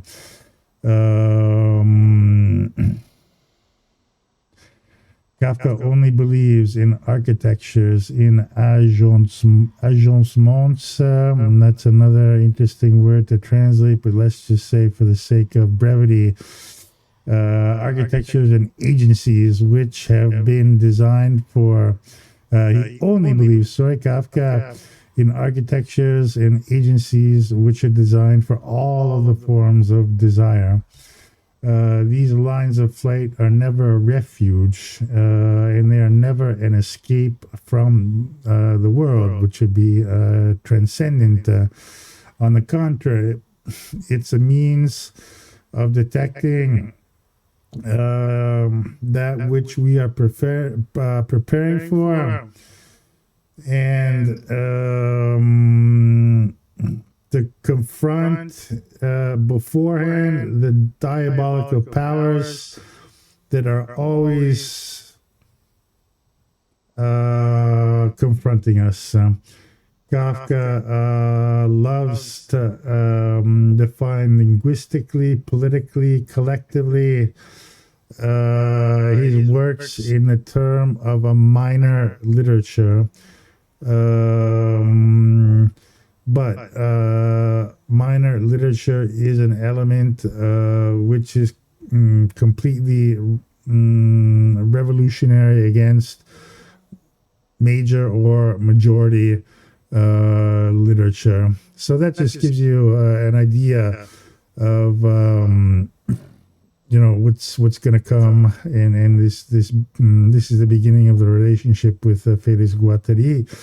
And they're going to drop a massive bomb with first with the Kafka text and eventually with L'Antiadipa, where they're just going to respectfully trash Freud and kind of by implication Lacan and his whole structuralist symbolic system. And they're going to propose a system of machinic processes, probably virtual, as the true structure. So they're going to replace the static structure of structuralism with a machinic structure, which essentially is a virtual structure expressed on varying planes. And it's all about external relations and becomings, etc., etc. And to close this whole thing up right now, So to close this all up, I'm just going to show you a little bit of snippets from Pierre Félix Guattari's text on machine and structure. Once again, this is 1969, published in the same year as Difference and Repetition. And for me, unfortunately, I never met him, but I think Guattari was just, I don't know, a wild man. I kind of imagine as like the James Dean of psychoanalysis. And Deleuze always stated in their work and friendship that Félix was the diamond miner, no? And over the years, I've always tried once and again to go back into Guattari's texts, but I have to admit, after a few pages, my head is spinning. I'm like, what in the hell is this guy talking about? No? But also famously, when they were writing L'Antiodipe and later Plateau, and I think this comes from the biography Intersecting Lives, which is, when you have time, you should read it. It's not it's a decent biography. And basically Felix just wanted to write, like, he was saying, look Gilles, I just want to write like these schizophrenic texts and just spit it all out and write it on a page. And then Deleuze would literally force Felix to, write like X amount of pages, and then Deleuze would take them and he'd bring them back home, and Deleuze would kind of work them over. No, he would literally take Felix's texts and rewrite them, but not in the sense of copying him. In a sense, is like he loved Felix, and he felt that if we're gonna work together, you write a page and you give it to me, and I'm gonna touch it up a little bit and add my stuff, and then he would bring it back to Felix and said, okay, so I just spent 3 weeks revising your 10 pages here, and I'm giving it back to you. And it's your turn. No, you take my changes on your work and my writing, and now you can change what I wrote and do this. And Felix, this is always according to the biography, was like, Deleuze had to almost like lock him in a room and insist that he did that, because Felix was in my opinion brilliant and gets much less credit than he deserves. However, at the same time, his writing, at least for me, is so complicated to get into that I have a really, really difficult time of understanding anything, to be quite frank. And but Deleuze would lock him in a room for 10 days and then insist, and then that was the whole process. But Guattari, I think, was a real genius, and technically he was the beginning of this break with Deleuze from the history of philosophy, and moving on to other issues. And his text was very important to Deleuze. He recognizes something really, really special. And then I'm always sad about last years with Felix and his depression and the way he passed away. But at the same time, it's kind of like in Blade Runner, no, when the original one, obviously, when Roy goes back to his maker, who says, the candle that burns twice as bright lives half as long. So I think Felix was someone who was really, really putting into practice what he was saying, and I think psychologically it just took a massive toll on him. I mean, in the 60s, he was running a clinic for psychoanalysts for severe cases, patients with extremely severe cases of schizophrenia. At the same time, Felix was a communist, and he insisted that all the doctors had to live together in the same rooms with their patients because he firmly believed that schizophrenics had as much to offer to us in the breaking through, let's say, even of structuralism, of the signifier and the signified. A schizophrenic, for Guattari, broke through, whether it's due to trauma, whether it's painful, or whatever reason, they are things, and words and objects are not the same thing for a schizophrenic. But he insisted he lived with them, and insisted that his doctor spent every day with them.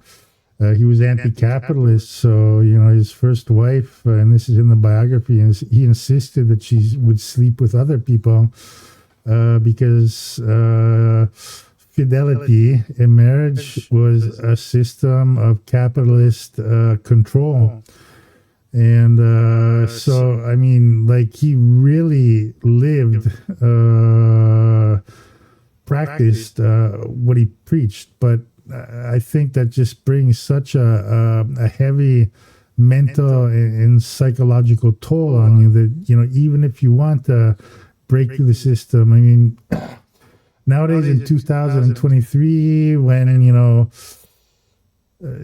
I see a lot of people and like this idea of multiple, I don't remember the exact terms right now, but, we can be married, but we'll sleep with anyone. Nowadays, there's been a very, very heavy desensibilization, and this, has to do kind of a lot with capitalism and breaking down of norms and marriage and gender. And, but in those years, marriage was still a very important institution. And so apparently he had a very beautiful wife, and then, like on like ideological practice, insisted that, she slept with other people in the hospital because,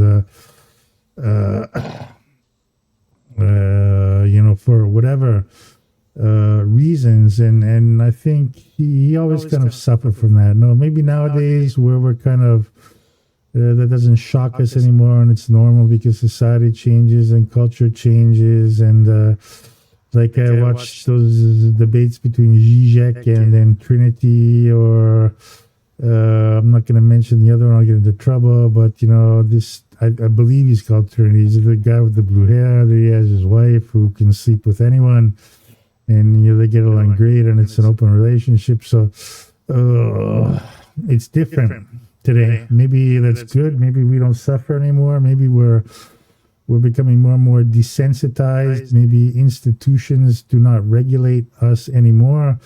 And, we're just kind of into this gender fluid world where, whatever goes. And we're so narcissistic, that we only give two shits about ourselves and not really, about other values. But I don't want to be negative. I mean, there's a change. And that was my point. So I'm only saying that,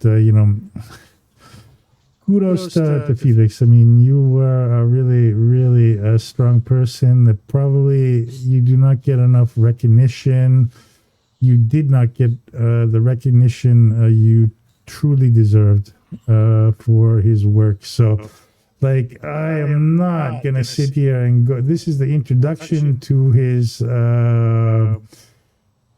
text, Machine and Structure, and it's just kind of to get an idea, because I had some god-awful, terrible paper. Hang on. Let me see if I have anything here. No, not here. Okay, I'm just going to read this really quickly. And the point is kind of to show you, the point is here is that Guattari, with this text, Machine and Structure, 1969, recognized and picked up by Deleuze is kind of the basis of this huge break, this total rupture that Deleuze and Guattari will have with structuralism, and it's kind of an adventure that they went on together. So, and let's see if there's anything understandable here, at least for me, because I'm obviously one of the slowest people on the face of the earth. The distinction I am proposing between machine and structure is based solely on the way we use the words. We may consider that we are merely dealing with a written device of the kind one has to invent for dealing with a mathematical problem. So once again, if I try and read into that, and I'll try and do that as little as possible, structuralism is trying to find this underlying structure of relations as if it were a mathematical problem, or with an axiom that may have to be reconsidered at a particular stage of development, or again with the kind of machine we shall be talking about here. I want therefore to make it clear that I am putting into parentheses the fact that, in reality, a machine is inseparable from its structural articulations, and conversely, that each contingent structure is dominated, and this is what I want to demonstrate by system of machines, or at the very least by one logic machine. Okay, it seems to me vital to start by establishing distinction in order to make it easier to identify the peculiar positions of subjectivity in relation to events and history. We may say of structure that it positions its elements by way of a system of references that relates each one to the others. Okay, so at least I can say I understand that here, and we're talking obviously about classic structuralism, that meaning underlying system of relations, which in itself is quite logical in binary. So if you discover the relations, it's kind of easily explainable, like we're doing a math problem, in such a way that it can itself be related as an element to other structures. The agent of action, whose definition here does not extend beyond this principle of reciprocal determination, is included in the structure. The structural process of totalization encloses the subject and will not let so as long as it is in a position to recuperate it within another structural determinator.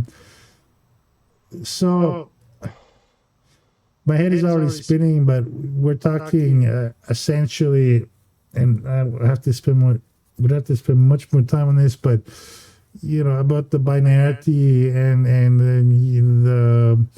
the pure rationality of structuralism as it has been developed and proposed so far in France at that time. Tons of errors, but this is a really old scanned PDF document. The machine, on the other hand, remains essentially remote from the agent of action. The subject is always somewhere else. Temporalization penetrates the machine on all sides and can be related to it only after the fashion of an event. The emergence of a machine marks a date, a change, different from a structural representation. The history of technology is dated by the existence at each stage of a particular type of machine. The history of the sciences is now reaching a point in all of its branches where every scientific theory can be taken as a machine rather than a structure, which relates to the order of ideology. Fix that up there. Every machine is the negation, the destroyer by incorporation, almost to the point of excretion, of the machine it replaces. I'm going to read that again. Wow. Every machine is the negation, the destroyer by incorporation, almost to the point of excretion, of the machine it replaces. and it is potentially in a similar relationship to the machine that will take its place. So I'm only reading this. We're not going to get into it now, but first you can understand that this is Felix Guattari writing on his own. So that is really dense, crazy stuff. You should sort of get the feeling that it's a criticism of structuralism, which he says is just like mere math, no?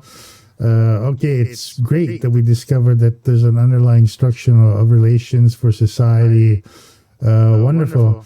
But it's not like, you just plug it into, an equation and it's all there, logical, and that's it. And this is also the origin of machinic, which has nothing to do, obviously, with technical machines, even if at this point, reading this text, that's really not clear at all. But we know in the writings of Deleuze and Guattari, machinic has a completely different meaning than technical machines. And so the point is that in the wake of structuralism, Deleuze comes across like a text like this. And I think he's fascinated, inspired, and Deleuze already had his own doubts about structuralism, and Felix, was already had argued and lost his position as the heir of Jacques Lacan, just due to his own beliefs. And this text was kind of by Guattari. Your design is to be kind of open attack, talking about the machine, which is entirely different from a structural representation. So he's giving us some hints, a date, a change, no? Guattari is already talking about machines, dates, and an event, So if we look in like the titles in the chapters of Plateau, they're giving a precise date and for each chapter, which represents an event, etc., etc. So these are already ideas, right? You can see which where Felix laid out the groundwork for this big revolution against structuralism, and I would call it this great adventure with Gilles Deleuze, and taking the concrete philosophy from Deleuze and forming a multiplicity through friendship with Guattari, a psychoanalyst, to really create something new and unique, and we can kind of see the seeds of this whole thing growing out right here. And later, we touched on it before, I'm not going to analyze it any further, but in their reading of Kafka, obviously, we saw that French text before, and that's really, potent stuff. I mean, you can almost, if you're into, nowadays, I don't know if these things exist, but, Deleuze's comments on Spinoza, how in the ethics, there are like these arguments and levels and velocities and speeds and, battle cries, nowadays, I'm not sure if we're still used to reading books, or if we read books, if understanding how to read books. But, for Deleuze, reading the Ethics by Spinoza, there's just, inside that text, I mean, there were absolute speeds, absolute velocities, and then slow points, and then battle cries, and all this kind of stuff. But I think you can also see Guattari is definitely, if you go into a battle, he's going to be the first guy in the horse who's charging out straight into the enemy lines, and but also together, like in Kafka, I think already, in my opinion, in Deleuze's text on Bergsonism, there's already a kind of, you can kind of feel that Deleuze is, he's out of that analytical phase, no, with Hume, and those are his first works. His normal, it's kind of tentative, but when I read Bergsonism personally, I can feel like, this kind of charge, we're on attack here, but I think, and it's normal, no, because he discovered so many things with Kant and Hume, and obviously a lot of other figures. But for me, there's like a rhythm, there's kind of an aggression, and there's a speed, no, in Le Bergsonisme. And you can, we're running here, we're on the attack basically, and with Kafka, it's going to be a huge battle cry, essentially, followed by l'Anti-Oedipe, which is going to be, another, massive battle cry. And, things will change in the 1980s. Plateau was obviously met, times had changed, and then things were different, and the tone was not the same. But, I just, with this text, the idea was, with Felix, to kind of appreciate, this kind of rhythm, this kind of, speed, and that he's developing, and then these guys are really on a mission, basically, and that's all in the text, and then it's kind of a wonderful thing. So anyway, I'm going to close this whole forum off here. I know I took like at least 10 times the amount of time I should. I hope someone out there appreciates that. Always open for comments, and I appreciate the comments we received, and I hope to have been at least adequate or partially given my best, not to answer or resolve anything, but just to say my own. And Deleuze Modeste, the next chapter, actually I prepared last week, and then I noticed that I was missing audio on half of it. So I'm going to be working on that on the next few days.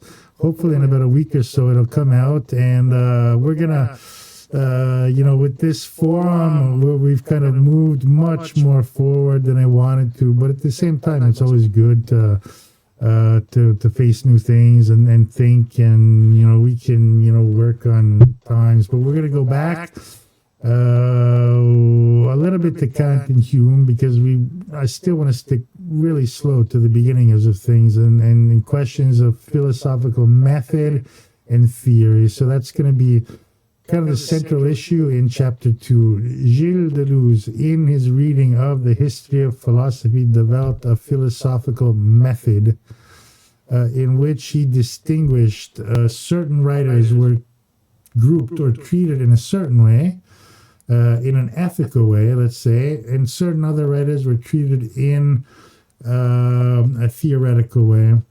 And then this is a question of ethics, and it's a question of creation, and it's also a question of creating your own methodology in whatever you do. If you're a philosopher, you have to have a methodology. If you're a painter, you have to have a methodology. No, methodology. Paul Cézanne does brushstrokes in his way, and only in his way. Van Gogh in another way. Paul Klee in another way. Francis Bacon in another way, Picasso in another way. Now that's your methodology. It's how you do things. And then you have theory, no? In theory, in painterly terms, it's the history of art. Your infinity is Cézanne, Delacroix.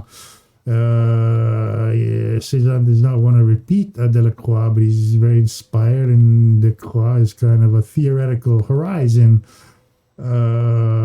which is repetition, and difference is the methodology on how Cézanne is going to find his own unique way to do things. And in reworking it, what I want to do is add in, and I want to fold time here once again, and in a kind of a parallel way, go to this wonderful idea of Deleuze and Guattari's in What is Philosophy about conceptual persone or conceptual persona, who are these kind of concepts that we create as people who are inspirations, no? So and see if there's any way of applying that to some of Deleuze's earlier works. So, like for example, René Descartes in What is Philosophy, his conceptual persona for Deleuze and Guattari was the idiot, you know, and maybe even the demon. And so Descartes in his philosophy is always having conversations with an idiot and a demon. So those are conceptual people, meaning that those are not actual real people, but they are concepts of people. Another example is Plato. His conceptual persona was Socrates before Socrates became a philosopher. So Plato in his text is always talking with Socrates before Socrates became a philosopher. And that was the person he dialogued with. So, you know, maybe we all, in acts of creation or art or any creative endeavor, whatever it may be, cooking, I don't know, for God's sake, it's highly possible, no? You know, very beautiful idea, in my opinion, that we're all talking to in our minds on the virtual plane of conceptual people who are partially known, partially constructed, and anyway, that's hopefully something we can get to in the next text. So I'm going to finally sign off. Thank everybody out there who has the courage to sit through most of this stuff. And thank, I didn't mention his or her name, but the person who sent these comments, I appreciate very much, because it's also a great occasion for me to put the thinking cap on here and you know, deal with stuff which I probably didn't expect to deal with. But I'm not saying it's a shock to thought, but it just, you know, throws me out of the usual boring daily routine, and I learn a lot more. So thanks to everyone. I appreciate everything. I hope we will continue to improve, especially in the next episode. And once again, I'm signing off. To everybody, take care, good night, and good luck. Bye-bye.